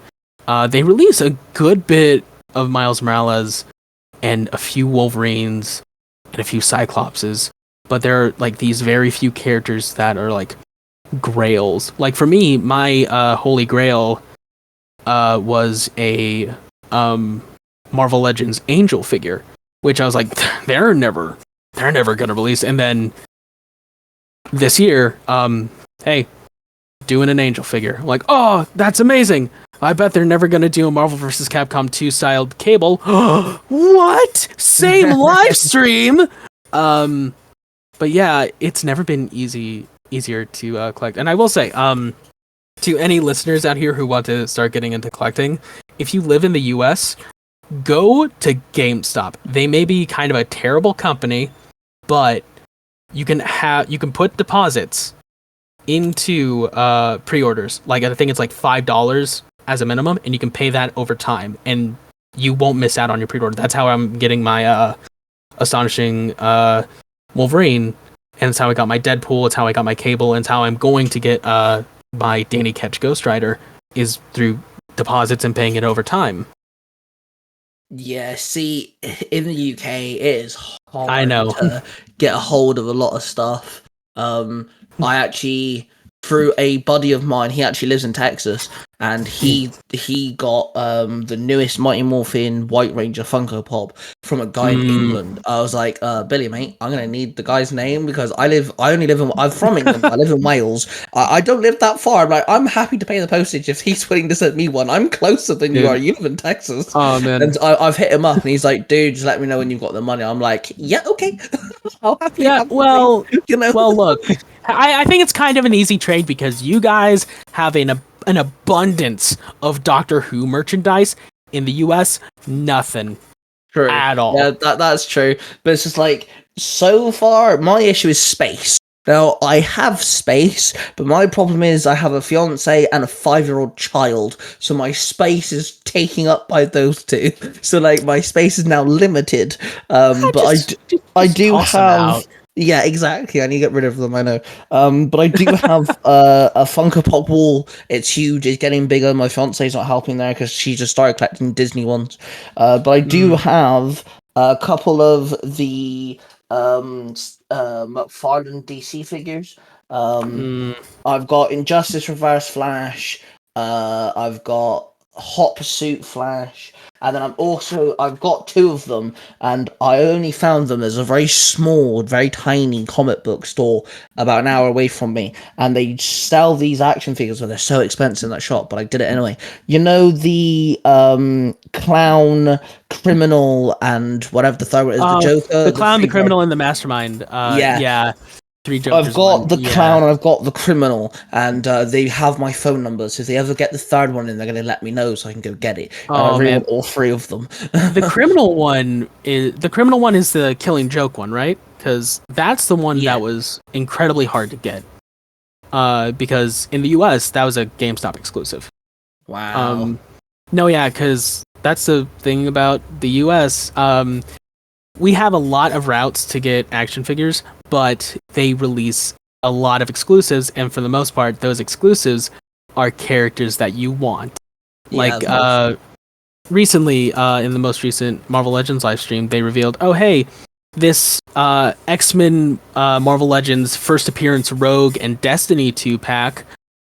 We're coming out with it. I'm like, yes, finally. These are 2 characters I've been meaning, and like the Rogue is my favorite look for Rogue from when she first was in the Brotherhood of Mutants and then transitioned into the X-Men. And Destiny is just a character that has been needing a release for a while. And of course, it's an Amazon exclusive, which is terrible.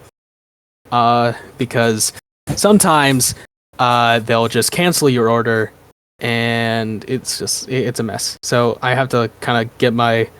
I'm actually gonna quickly.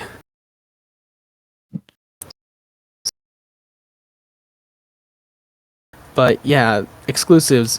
It's just a bad business.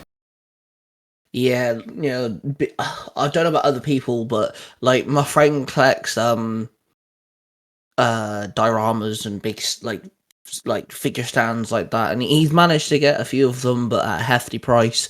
And I don't know, I'm going to a really big Comic-Con in August. I'm meeting David Yost, the first blue Mighty Morphin Power Ranger, and I'm also meeting Stephen Amell, the actor for Green Arrow and Arrow show. He's nice. First time ever meeting celebrities, because this doesn't happen in the UK that often. And that the last time we went to a Comic-Con was in March, and I didn't have a lot of money. I managed to get myself a couple things. I'm a huge Pokemon plushie collector, so I managed to get my to that. But like, I've now been saving so much because I know for a fact this Comic-Con is going to be at least twice the size of the last one, and in the last one I left home crying because of stuff I could not buy. So I'm making sure I have the money to buy stuff, because I know for a fact there'll be stuff that I'm never gonna see again. I'm like, I need to get this stuff. I know that feeling because I was recently at a convention where I also met David Yost. He is a wonderfully, wonderfully nice person. Whenever you see him, ask him about The Fly. Trust me. And then, like, there was also Christopher Daniel Barnes, who was my Spider-Man growing up. I mean, yeah, like, I wasn't born whenever the 90s cartoon series was coming out, but that... Like, I had a few VHSs and like a DVD of that series, and I watched it over and over again to the point where the tape wore out, and he was my Spider-Man. Anytime I read Spider-Man in a comic or anything, I hear Christopher Daniel Barnes. Yeah. And so I told him that, and he was just like, that is actually really nice. I was like, I mean, hey, like, it's the truth. And like, he was just super nice. A lot of people there were super nice. And at this convention I'm going up to in August, I'm meeting Sylvester McCoy, who rarely does US conventions, especially where I'm at. And also Steven Kapasik, who was the voice and actor for Colossus in the Deadpool movie. That's so it's cool. like, yeah. And it's just like, I'm mainly going for Sylvester and Steven, but there are also a bunch of other actors like Greg Sipes, Carrie Payton, Jason Marsden, who I've met before, and he's really, really kind, really sweet. Kevin Smith is going to be there, and Nice. like, he's, of course, yeah, he's like the comic book legend. Yep. So it's like, I'm just like, okay, I gotta save up for, like, at the very least, an autograph or a picture with one of these people. So, what got you uploading onto TikTok? Because, like, that's how I got you onto this podcast. Boredom. It was 2020. We were locked indoors for what we thought was gonna be 2 weeks, and it became more than 2 weeks. And so when it hit around like the second, maybe third month of, oh, we're gonna be indoors for a long time, aren't we? Then I was like, okay, I'm gonna download this app that people have been raving about, because I'm bored. And now it's just like, okay, I hate what I've become. I'm officially a TikToker. I hate this. But of course, it's a very useful thing. It's connected me with a bunch of people that I consider close friends. Like, there's my friends Caden, Hunter, Jason, you, of course, even though we haven't really talked that much, which I feel kind of bad about. Hey man, we have each other on Discord now. Exactly. So, and hey, in the US, it's getting banned. So, That's true. so yeah, I'm like, and it also helps that recently TikTok has been just kind of down the gutter. And I just don't really use it too much to post videos. I mean, I'll post a video every now and then, but it's like, I hate the idea of schedules. Like, I don't see how people can just post a video and it's just like, okay, now I gotta plan out for, I don't see how people can record multiple videos a day and post them throughout the week. That just seems so taxing. It's just like, for me, it's like, whenever I want to talk about something or something happens, I just set up my camera and go. I rarely edit anything. So, like, yeah, it's like, TikTok is both a good friend and a very, very terrible enemy at times. Oh yeah, it's also like one of the worst. So I'm on YouTube. I have different channels for different things. Yeah. I tell stories. That's where, like I said to you before, I'm happy for you to be one of my voice actors. I've got stories galore. Two of my writing buddies say that my mind runs a mile a minute, because I can come up with a story in a matter of like 10 seconds. It's ridiculous. And I can guarantee now, said people are listening to this going, yep, at me. So hi for that. But like, I do gaming, I do all sorts of stuff, and yeah, I don't stick to a set schedule because I've tried, and it got to a point where I wanted to headbutt my table, and I was like, why am I bullying myself for this? Like, why? I understand that. I tried to do a schedule, like, that was like going to be my New Year's resolution. I was like, man, this year I'm gonna post videos consistently. I'm gonna live stream. Nope. Nah, like, first thing, like, I had, like, anytime I mean, I do, like, occasionally do, like, Twitch live streams and TikTok live streams, but, like, Twitch live streams, it's really boring. Like, like, the only time I have ever had fun streaming was whenever I streamed Far Cry 5. Far Cry And 5's fantastic. I love that game. It is so fun. But the worst part about Twitch is that it deletes your VODs. Yes. And, like, I was like, oh, this is like some of my favorite stuff that I've done just in general because it was just really fun. And it's just now gone. Just Hence why I'll never go to Twitch. I've yeah, never like touched Twitch. I'm never going to. No, yeah, like Twitch is it's fine. Like if you have a handle on it, but I do not have a handle on it. I tried streaming on YouTube a few times, and at the very least, YouTube keeps your VODs, so that's nice. Though I don't know how to stream on there because last time I tried to stream on there, my live just didn't show up, and it's like, oh, okay, that's weird. I'm playing this game. Why is it not popping up on my channel? See, I find TikTok either is one of three things. One, an absolute blast. I have had a few live streams where I'm just sat there nattering, talking to the people commenting, we're geeking out about stuff, all good.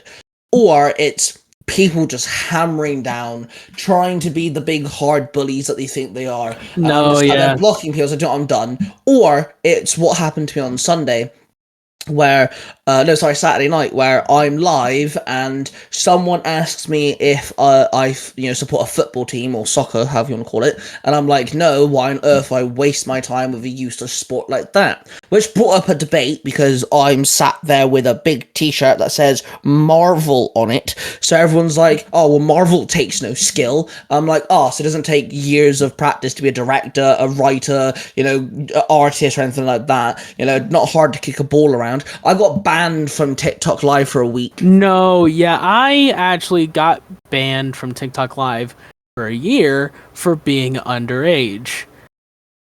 Like, it's not my fault that I can't grow facial hair. Well, I mean, kind of is. Wow. No, yeah, I mean, luckily I appealed it, and, like, they're like, well, you gotta prove that you're, like, above the age of 13. I'm like, bitch, my voice!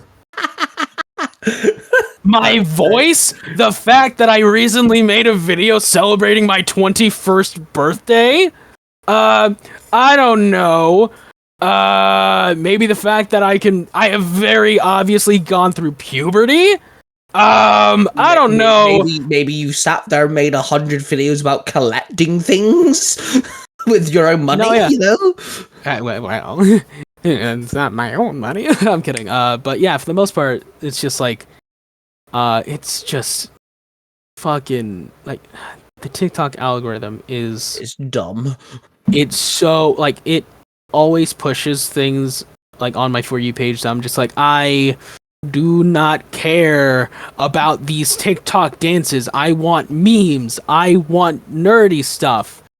Like, get the. I don't care about the latest Bella Porch head bobbing video. I don't care about the recent Charlie D'Amelio thing with the shirt. I don't care. Get that out of here. Yep.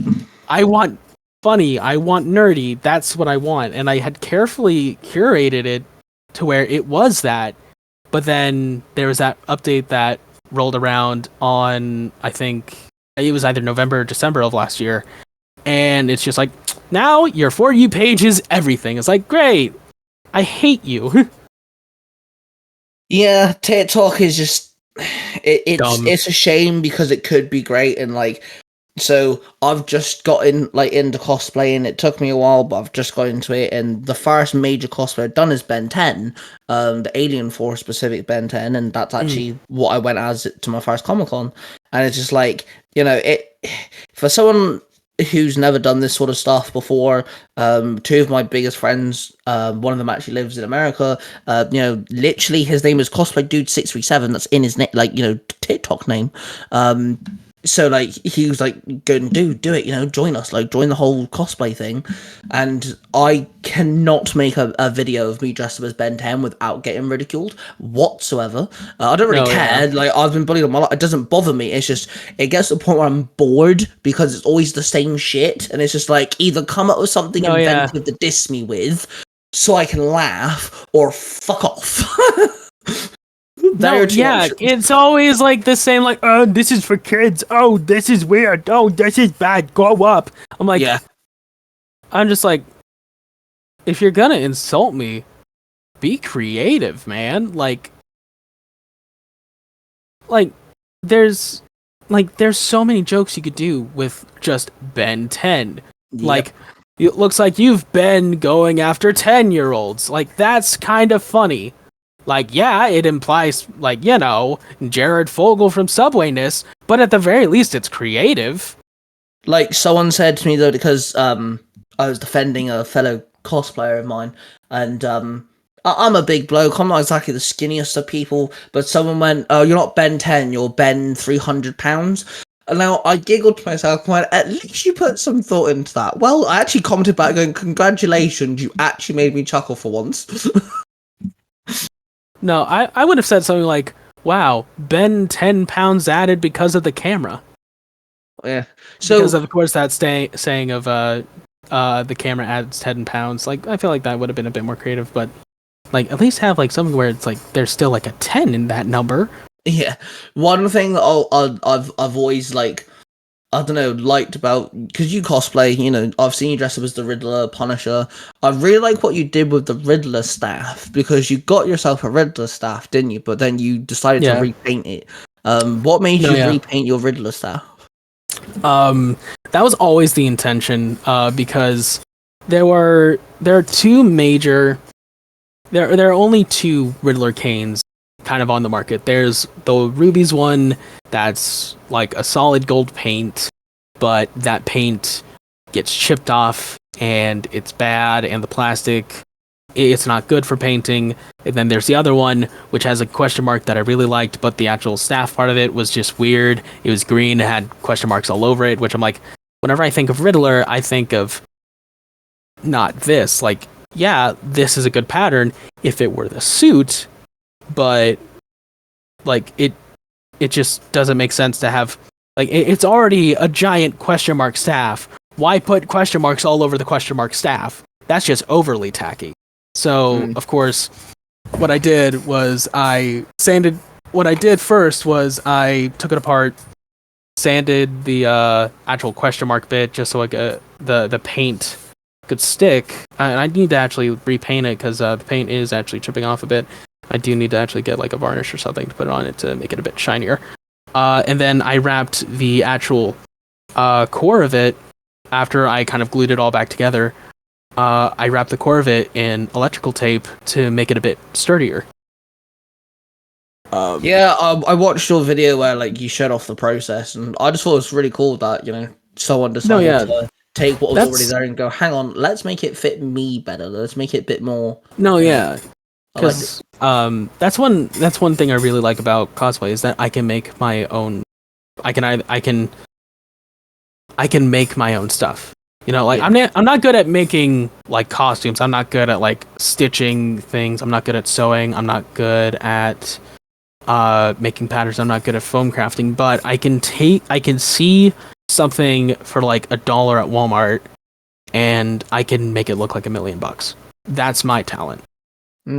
Yeah, I've got 2 Lightning Collection Pink Ranger Morphers, and I'm keeping one just because, you know, I want one, but the other one I have been tempted to unscrew it, take out the batteries, pull it apart, spray paint it, and I want to make it look like it's been worn, it's been battle damaged, it's been, you know, completely like it's been through some hell, and then put it back together and just I've been tempted to do that.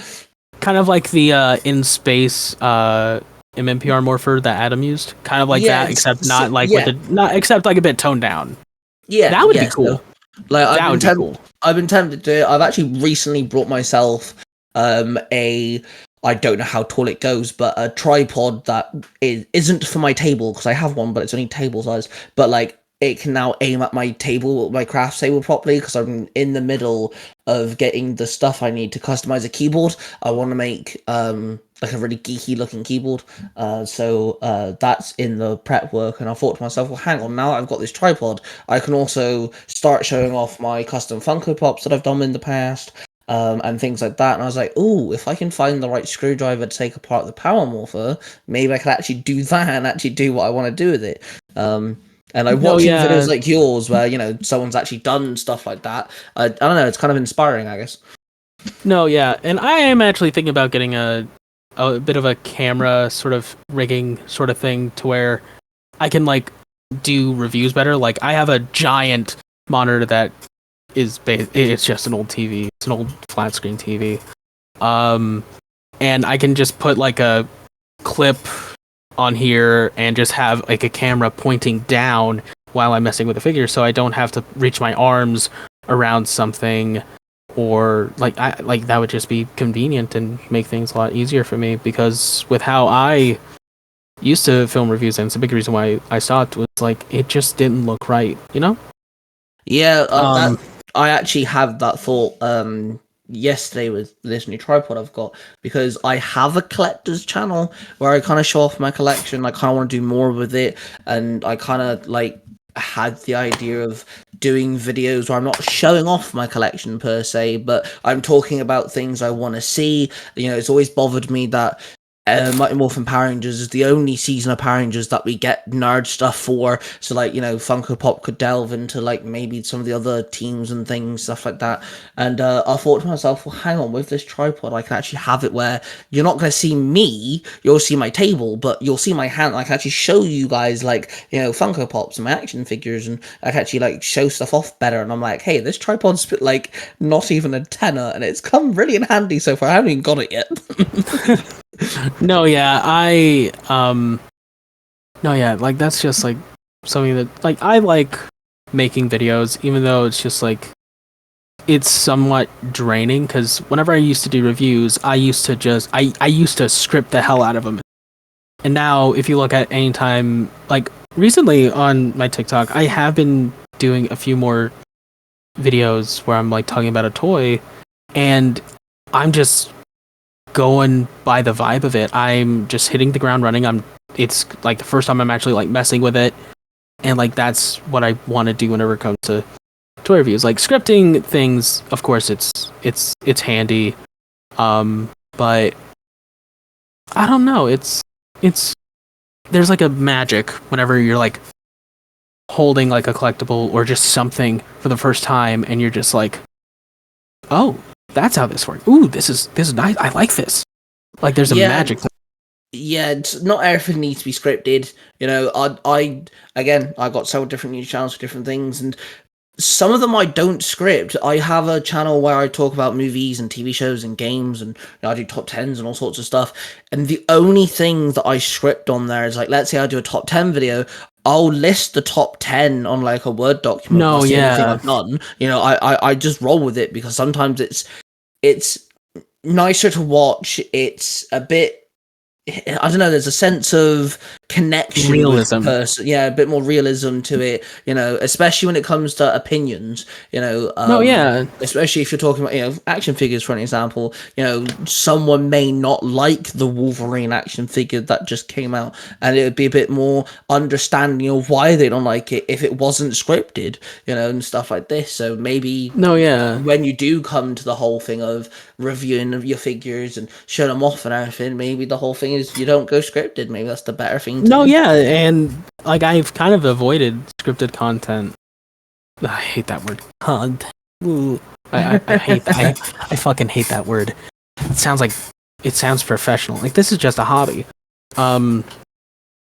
It's just like anytime I make a video, like whenever I used to try to be a content creator, that's when I would script things, because I wanted to be like, oh, I want to do this. I want to be known for this. And like, well, yeah, I am known for like collecting things. I mean, my name is quite literally i.collect.stuff. And I go by the collector.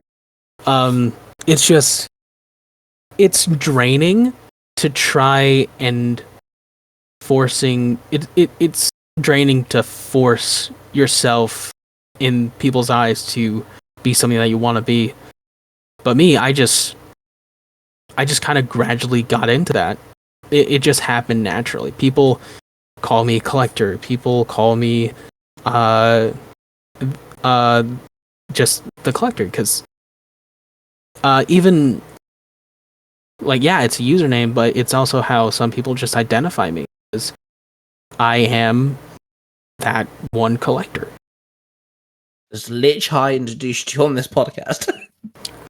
I am that one collector. But yeah, it's just um, it's like you see a bunch of people like how there's like a bunch of cosplayers who are like, oh yeah, this is what I am. I'm crafting myself to be like this cosplayer, the best of this one character cosplayer, which like I do not mind because most of the time they actually put work into that. But then there are other people, I'm not gonna name names, soups, who say that they're this big driving force in the nerd community whenever they obviously haven't picked up a single bit of media that isn't either a game or a movie. Soups! Sorry, man, that was a weird cough. Weird, very weird cough. Very weird cough. I don't know, but for real though, like you get people like Soups who, like, they make this brand around themselves, like that they're this nerdy, geeky person, yet, like, it is proven that like he probably has like a few comics, but it's probably nothing that he's read. Like, I could probably go to Soups right now and comment, "Hey, are you a fan of the Big Wheel?" And he'll be like, who's the Big Wheel?" Like, Big Wheel is a very niche Spider-Man character, and I bet he wouldn't even have known who the Spot was until, like, almost nobody knew who the Spot was until Across the Spider-Verse. Do you know what, right? No, yeah, I'm a huge fan of, like, the Z-list villains. Like, hell, why do you think Shocker is one of my favorite? He is a Z-lister. Then there's White Rabbit, Leapfrog, and the Spot was among those, but of course, Across the Spider-Verse lifted him up into like this sort of A-tier status, much like how the MCU did with Iron Man, because it wasn't until 2008 where like that Iron Man movie made Iron Man a household name, because before then he was a nobody in the comics. See, I knew Spot from the 90s Spider-Man show, because he was in that, and he's actually the reason why like a lot of the like he had an episode, and it was just a normal Spider-Man kicking the bad guy's butt episode. But then he came back, and his device is the reason why the whole like multiverse shit happens. Or it's one of the reasons anyway. And it's just like I love Spot from the get-go. So when I found out he's Across the Spider-Verse, I was like, oh my god, are they actually gonna do something with the Spot? Holy shit! No, yeah, like Spot is one of those characters where like yes. He's a character that is made from the bones of a nobody with the powers of a god, and it wasn't until recently where people started to appreciate that character, much like with Shocker, and how that character wasn't really appreciated until the 90s because of the, like, Shocker, I'll chase you to the end, like that bit. And of course, until recently in the Spider-Man games, because Shocker was a big part of that. And like Shocker has been in a bunch of media that people just forget. Like, people forget that Shocker was in Spider-Man Homecoming. People forget that. Yeah, I wish they did more of Shocker in Homecoming. No, yeah, he had like one gauntlet half the time. No, yeah, like, which I understand, and I do think Bokeem Woodbine did a good job as Herman, because that's like one of my favorite things about Herman Schultz is that he's just a dude that's just there half the time. Yep. Like, yeah, in the original comics he was the one that made the Vibro gauntlets. But I'm glad that it was like in this universe it was the Tinkerer, and he's just this normal dude who like is actually like kind of good with them.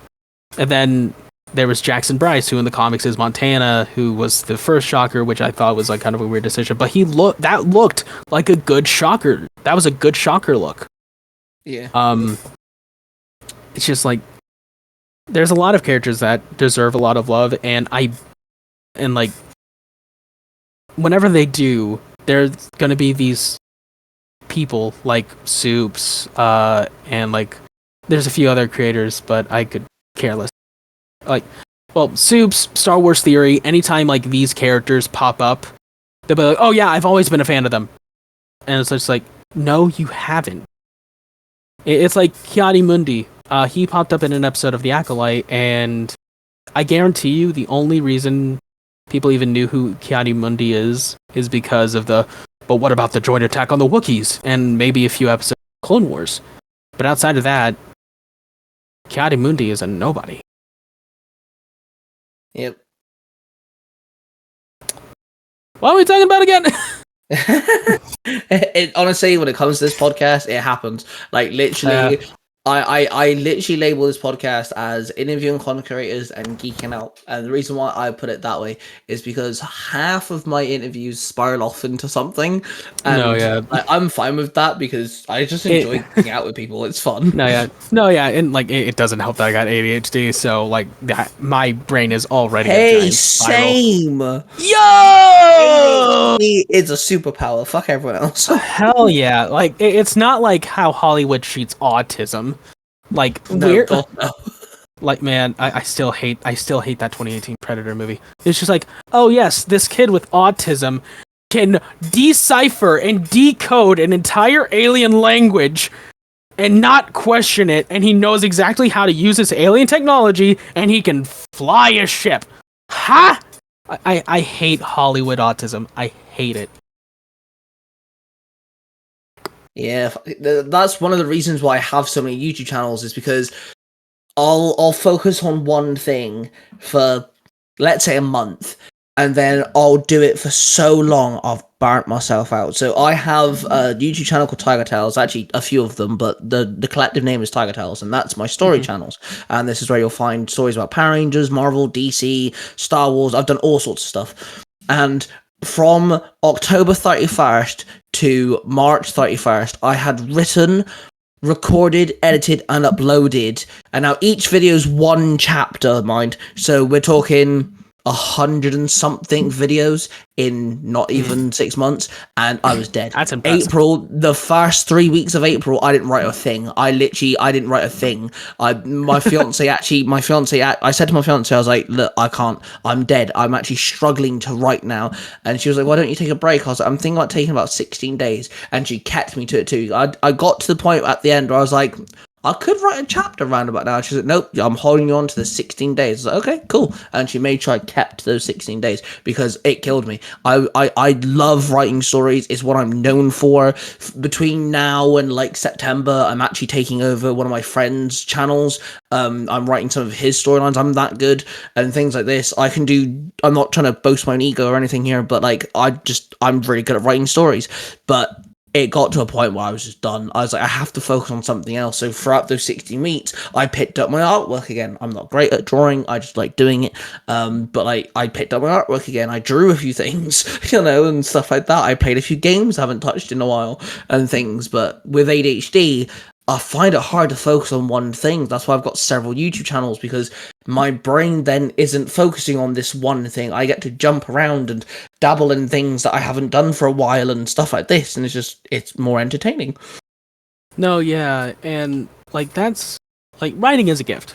Like just in general, like some people have it, some people do not. I know for a fact I don't. I would like to be a good writer, but because like a few years ago, I tried to start up this project called Punisher Tarnished Legacy because I love the Punisher. And like I had the first episode of it written out. It would have been like about like a 10-minute thing or something like that. But I just never really got to like, it was like I knew how, like I'm more of an idea guy. Like I can see the broad strokes. I can set the broad strokes, but whenever it comes to like putting the finer detail, that I just can't do that. And like I even made a video about it whenever the set photos for Daredevil Born Again came out, and like I was just like hey, yeah, Punisher's coming back, and there's going to be these corrupt officers that are using the Punisher's logo. This is taken, like this was something that I was going to do in my Tarnished Legacy, and unlike people like Star Wars Theory, I didn't say like, oh, they stole this from me. I'm like, no, this just shows that they care, because like I'm a huge fan of the Punisher, and like seeing that, like something that I thought would be really cool to happen to Punisher as a character, the fact that they're bringing that into a official form of media, that just gives me faith in the people that are making it. Because like I'm not so ego driven like Star Wars Theory, who's just like they took this from my script. It's like, no, they're fans too. It's alright. I keep making this joke about Power Rangers. In one of my Power Rangers storylines, back in like last April or something, I had a new Ranger lose an arm, and then in a completely different storyline, I had a black Power Ranger with the ability who has a guitar as an axe. Yeah, then Cosmic Fury came out with a black Power Ranger both and has both. I was like, hang on a minute, this sounds oddly familiar. No, yeah, I still really love how they actually were just like, oh yeah, by the way, this Ranger's missing an arm now. Like, that is, man, like, I still remember talking to Beauty Baba Yaga about, like, that, like, when we first saw, like, the Dino Fury, or Cosmic Fury Rangers, like, we were talking, and, like, she was just like, dude, this is gonna be the first time they had, like, a differently abled Ranger. This is a big deal. I'm like, yeah, because Cosmic Fury. Yeah, that season did a lot. First female Red Ranger, first gay couple, first Orange Ranger, first disabled Ranger. Yeah, they did quite a few. It like there was a lot that Cosmic Fury did, and Cosmic Fury is it was so good. Like, this is the first time, like, in a while where we got like, oh yeah, this Ranger is dead. Like, Zato, he's dead. Like, he is not coming back at all. Like, he is a ghost with the Morphin Masters right now. And like, we don't know what's going to be happening to the future of Power Rangers because it's so murky. Because originally there was going to be that Netflix sort of teen-based sort of reboot, which I thought would have been great. But of course that fell through. And now Power Rangers is just kind of floating. One, I've actually had Beauty Barbie Yaga on my podcast before, so just a little like tidbit there, just for everyone listening. I've actually had her on my podcast. Pretty proud of that, not gonna lie. Nice. And then second of all, Power Rangers is one of those things I really want them to do something animated with, because there are so many people I've seen, like, again, take away Mighty Morphin. I love Mighty Morphin. I didn't grow up with Mighty Morphin. I understand it's original, but there are other teams out there. But there's things like in Operation Overdrive, when we had the crossover, we see Bridge, who was originally Skyforce Green. He's now not Skyforce. What the fuck am I saying? SPD Green. SPD. He's now SPD Red. I'm like, give us an animated one-off or an animated movie or an animated series where we see him as his own, Red Ranger with his team. Give us Sky as he's the commander now. That people want to see what happened with Mystic Force, because the Red Ranger rode off with his parents. Show us what happened there. Stuff like, there's so many things they could do with an animated, like, not exactly a what if show, but like do each episode kind of gives you a different team and shows off what they've been up to. How many years, sort of thing. So want that to happen. That'd be such a good idea. Like, and consider, like, I think a big reason why they're not really doing anything Power Rangers related for this year or next year is because it'd be really weird considering, SPD took place in 2025 and it's confirmed to take place in the main universe. So, and also, it also kind of makes sense of the whole, like, oh yeah, Cosmic Fury is the last season, because that's the thing about Cosmic Fury, is that it may have unintentionally done it, but it really wrapped a nice bow on the franchise. Yeah. Because the way it ended, like, yeah, it could go forward, but it's also at a place where it's hopeful, Like, Zordon is out there somewhere. See, as long as they don't literally sit there and go, oh, this is Mighty Morphin, by the way. We're starting from the get-go exactly the same, kind of like what they tried to do with the 2017. As long as they don't do that, I'm happy with whatever they want to do. If they want to do like a reboot-like thing where, like, by the way, if they want to like start a whole nother universe, because that's also been in the talks as well, like, well, whatever they do now is a different universe. I'm happy with that. I'm just don't do what 2017 movie tried doing, where it's a case of, oh, this is Mighty Morphin, this is your new Jason, this is your new Tommy, this is you deal with it. I don't want that because so many people ain't gonna swallow that pill. It's not happening. But like, I'm happy that like everyone's like, oh, Power Rangers is dead because they're not doing anything. And I'm sat there thinking, Fantastic Four hasn't had a film in like 10 years, it's getting a new one. Spider-Man was out the rights for several years, and now Spider-Man's back. Green Lantern's only had one really shit movie, and now Guy Gardner's coming in the Superman. Things don't just die, Look at G.I. Joe. Like, that franchise, like, vanished. Because it had its cartoon in the 80s. Then, like, between G.I. Joe, like the original cartoon series, and like the early 2000s, there was just nothing. Like, there were like some comic appearances, and I think like a few action figure lines that just failed. But then, of course, the first G.I. Joe live action movie came out, and it was okay. And then the second one came out, and that killed the franchise again. But then they started making more and more appearances in like IDW comics, and now, then there was the Snake Eyes movie, which honestly, I feel like I enjoyed I enjoyed the Snake Eyes movie. If you view it strictly from the sense of it being a Storm Shadow origin instead of a Snake Eyes origin. Yeah. True. But it also, like, then there's the new Image Skybound Transformers comic universe, which is amazing.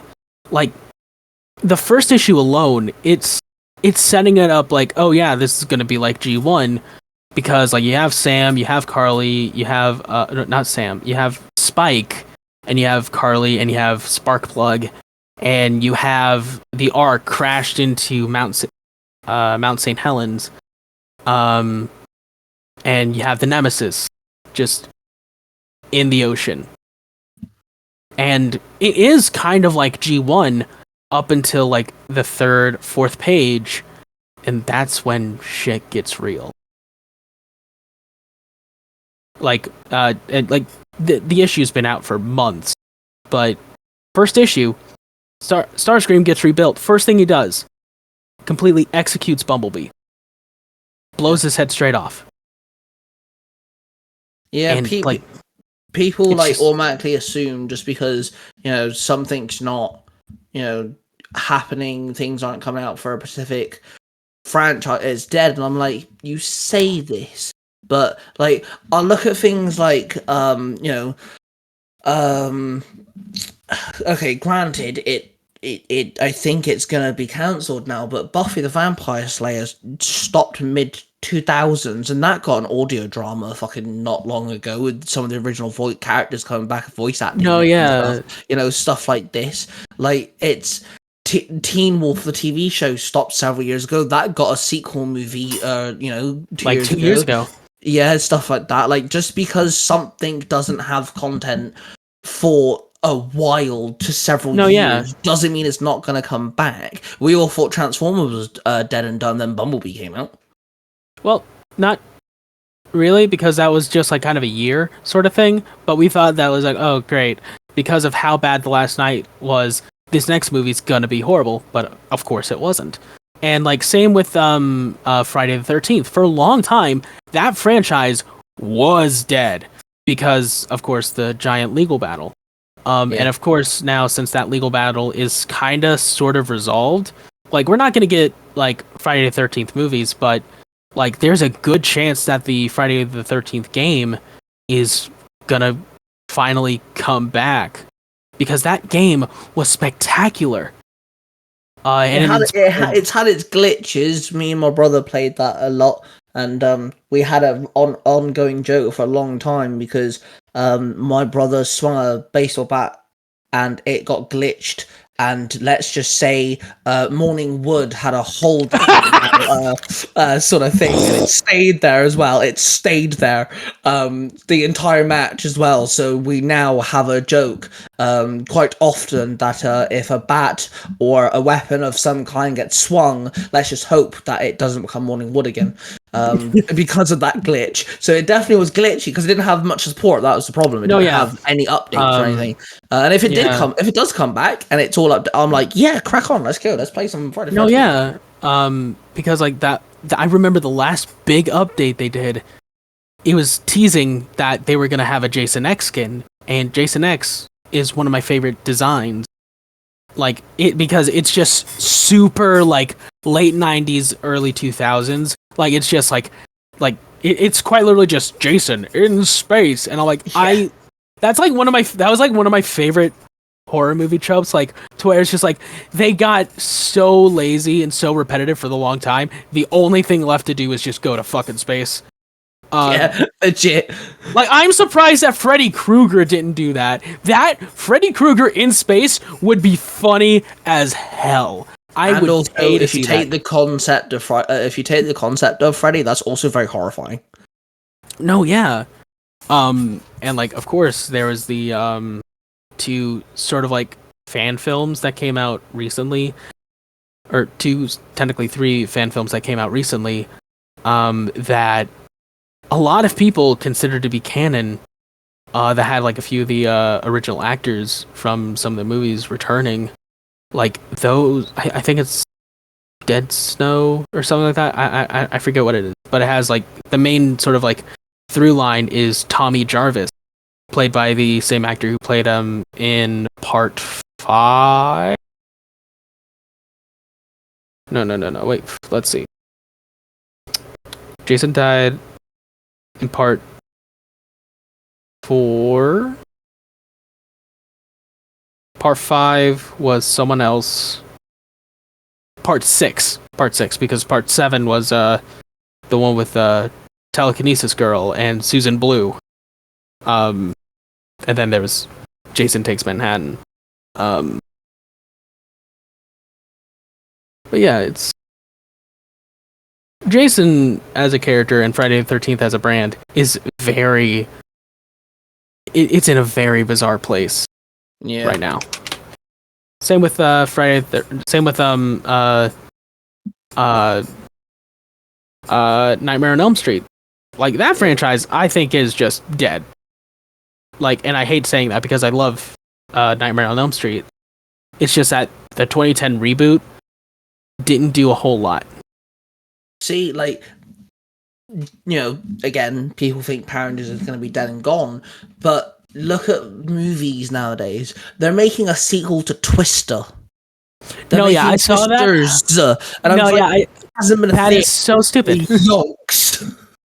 No, yeah, like I kind of like that we're in an era of like movies getting sequels that may seem unnecessary. Like, but if they're like Top Gun, I was just like, okay, this movie does not need a sequel. Oh wait, they're doing Top Gun Maverick. This isn't gonna be. It's one of the best movies I've ever seen.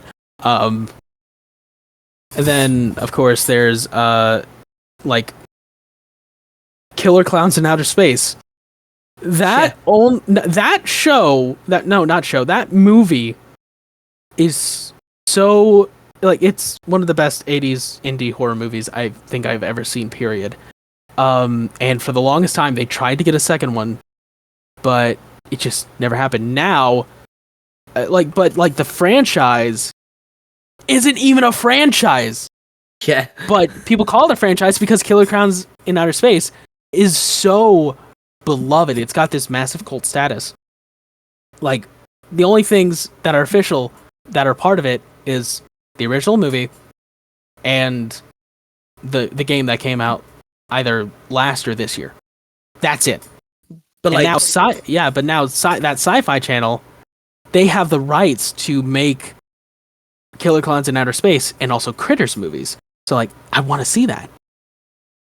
I think the one thing and that's getting a new movie. There's a trailer out already, and I don't care. I'm standing on this hill. What they've done with it is the issue, and that's The Crow.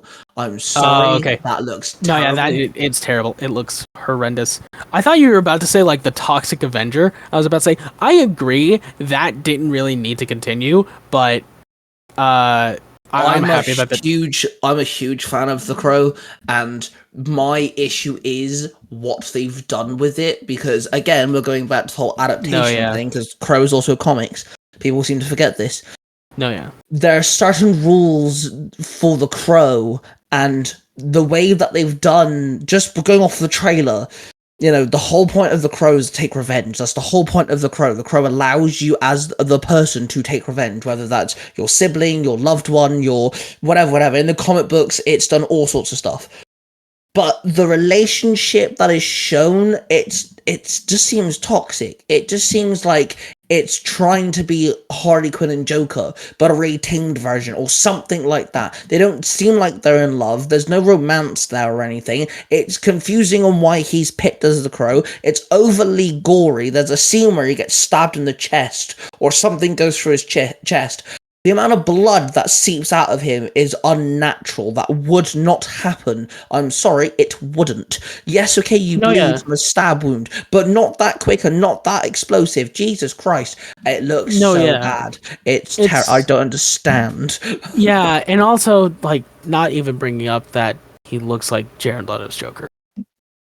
Yes, agreed.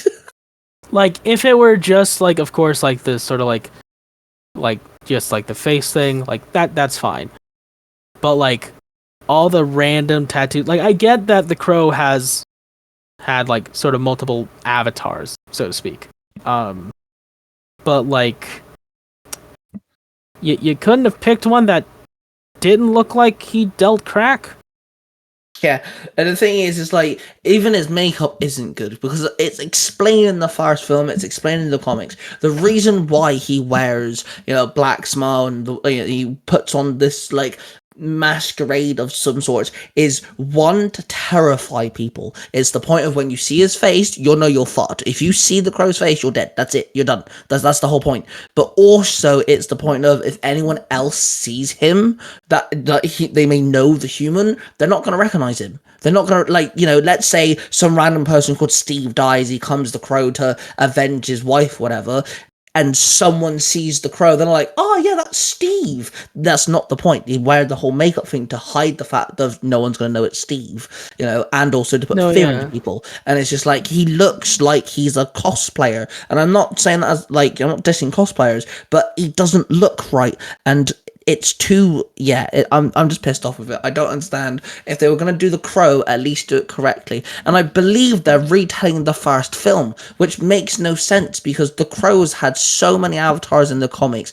They've had girls, they've had fucking, they've done a comic book of way back when, down to like in Indian tribes sort of time era and stuff like this. They've done so much. You decide to retell the first movie? Why?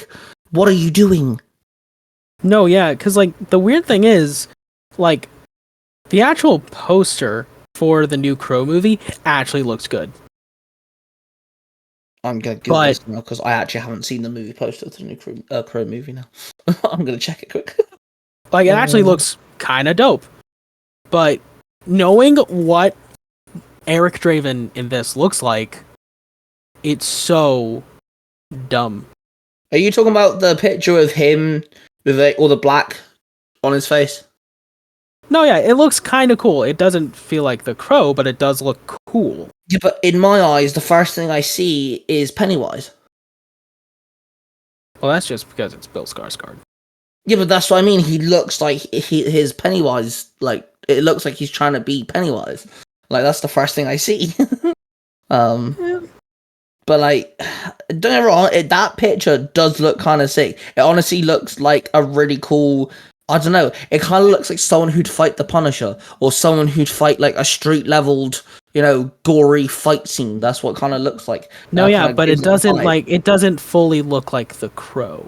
Yeah, exactly. I don't know. I also think the fact that they're trying to do The Crow, I think a lot of people are annoyed as well because obviously the first Crow has the making of the first Crow has such a daunting tale to it.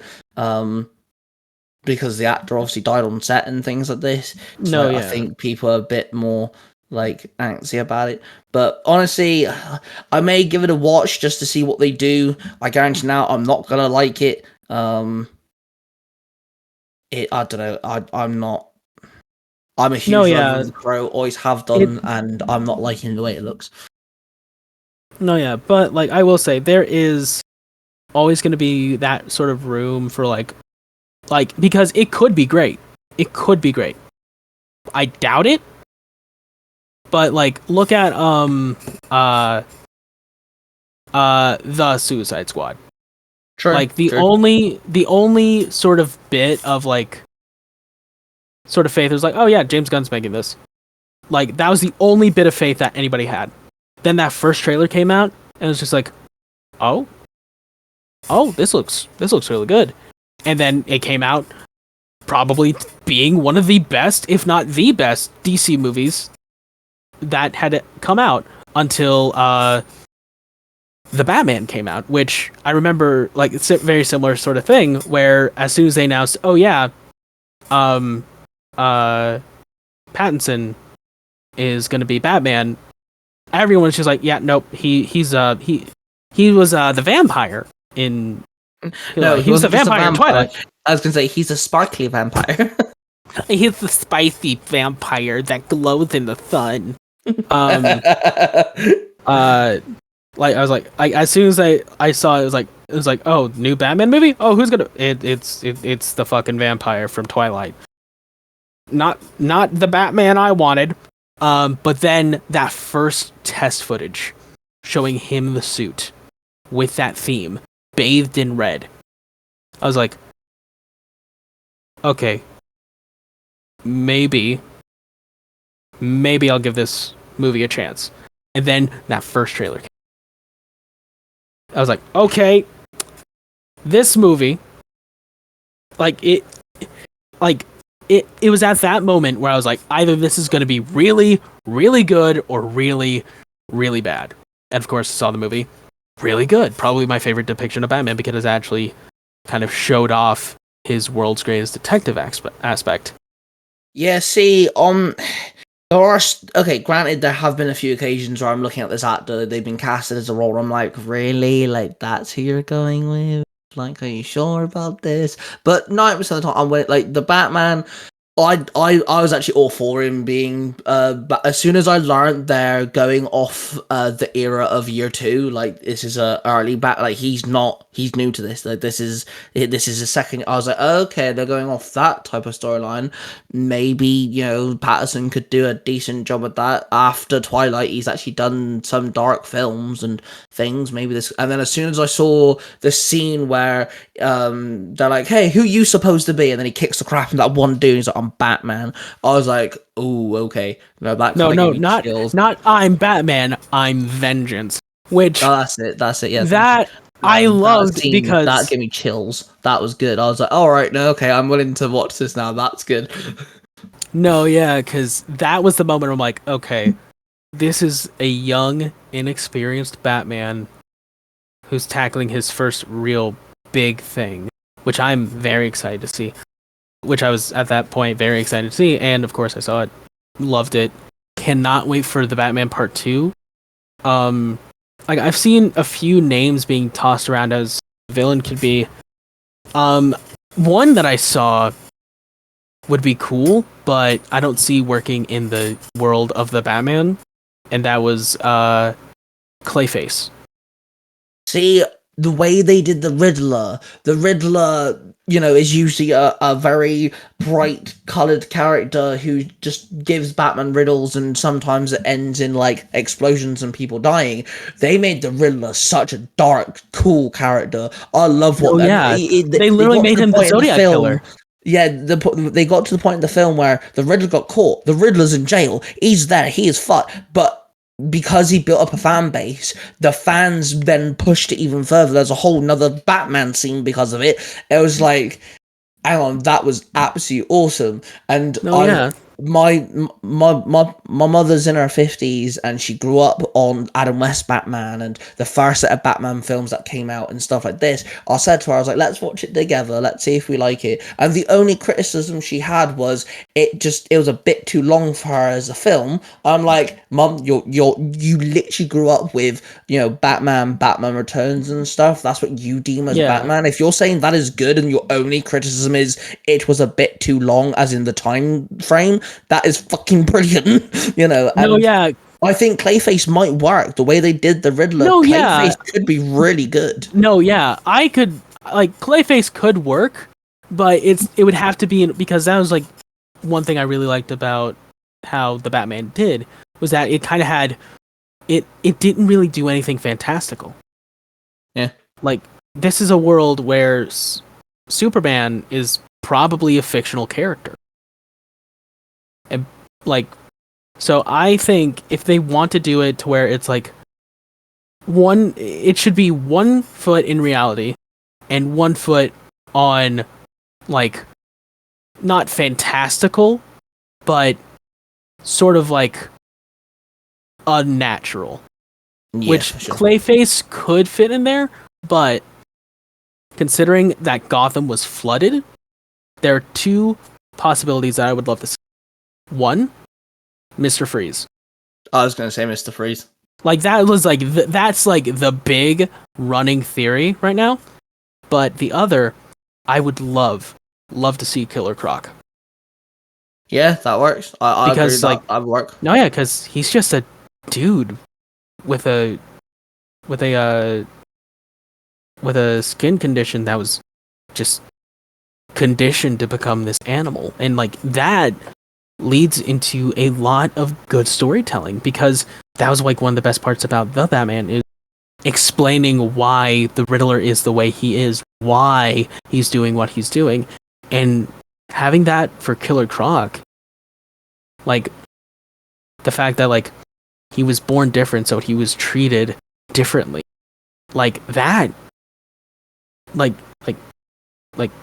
that would be like a good emotional through line, because you would understand why he is the way he is. Same with like Riddler in the Batman, like he had a pretty good motivation, because Thomas Wayne was an actor.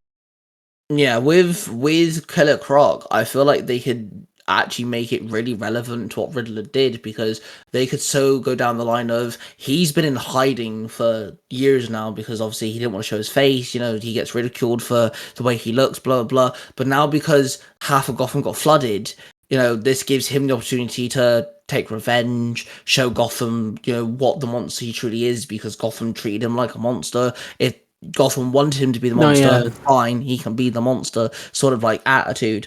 But yeah, I didn't actually think about it. I was on Mr. Freeze. I was gonna say Mr. Freeze. Mr. Freeze would be really cool, but I agree with Killer Croc. Actually, I think Killer Croc could be a very though I think the best way to do Killer Croc, have him be have him be a circus freak, and have him be the one to kill Dick Grayson's parents.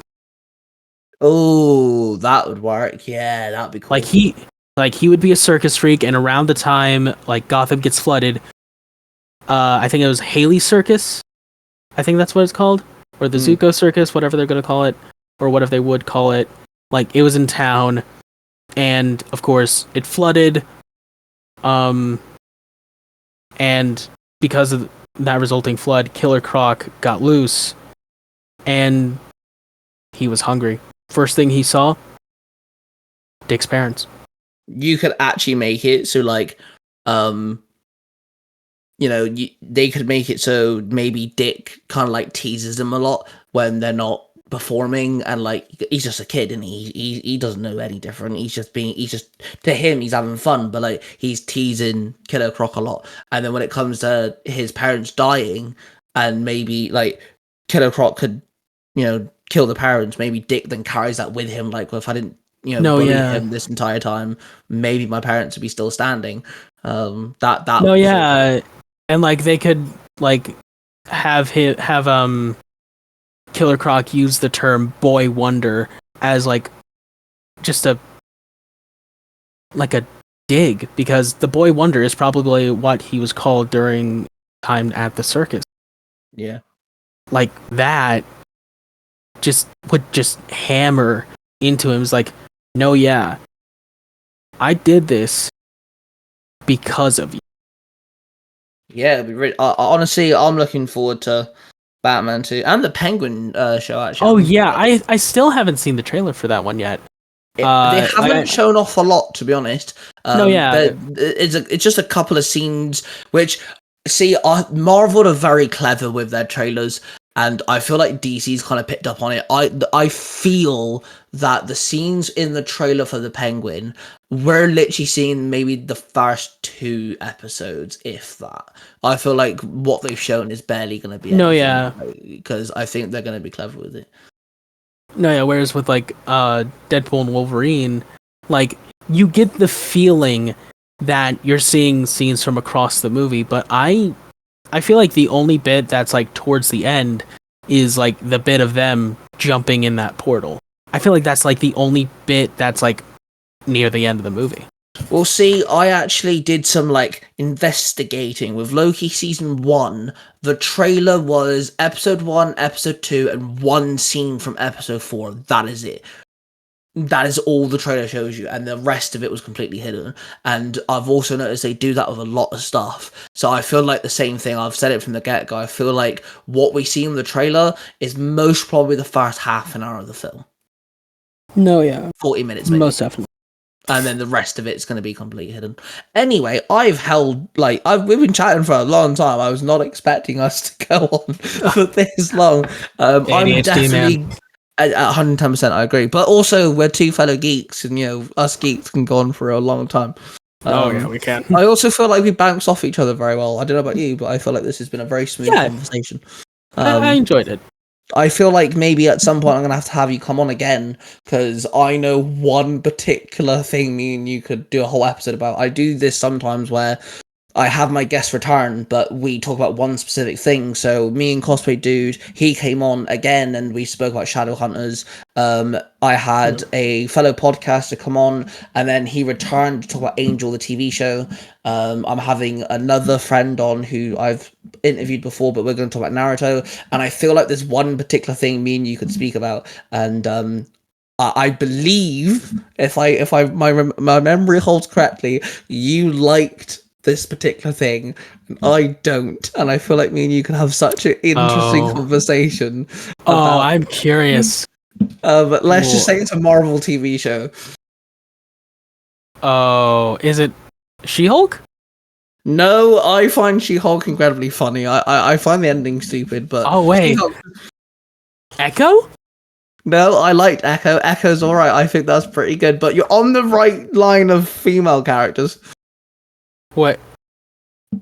Did you not like Hawkeye? No, Hawkeye's great. Hawkeye's amazing. I think Hawkeye's brilliant. Oh my... what? What is it? What is it then? I feel like Miss Marvel! You didn't like Miss Marvel? No, I think Miss Marvel. Oh my... But that's another episode. You'll have to return. Yeah. We will have words. We will have words. But I think that'd be a great episode. I'll have to have you on again soon. Anyway, this is the time where you can shout out, your platforms where people can find you. The stage is yours. Crack on. All right. Well, my Instagram is that1collector. It's done weird. It's like that _1_ collector. My TikTok is i.collect.stuff. My YouTube channel is I forget. It's either i.collect.stuff. I think it's i.collect.stuff or that1collector. It's one of the two. But also, this is not me, but one of my friends, I think you might know him too, named Jim Kelly, recently launched his merch store at jimkelly.shop. He has so far 4 shirt designs, one of which being a shirt that is this very 90s thing, and it's the Party Like It's 1993 retro units t-shirt. It comes in 3 colors, black, white, and royal blue, and it is just like the shirt is just a love letter to the 90s and Power Rangers. And I might get myself one of those. The sizes for these go up to 3XL, and they are $29.99 a piece. And if you buy two, you get one 50% off. That's a good deal, to be fair.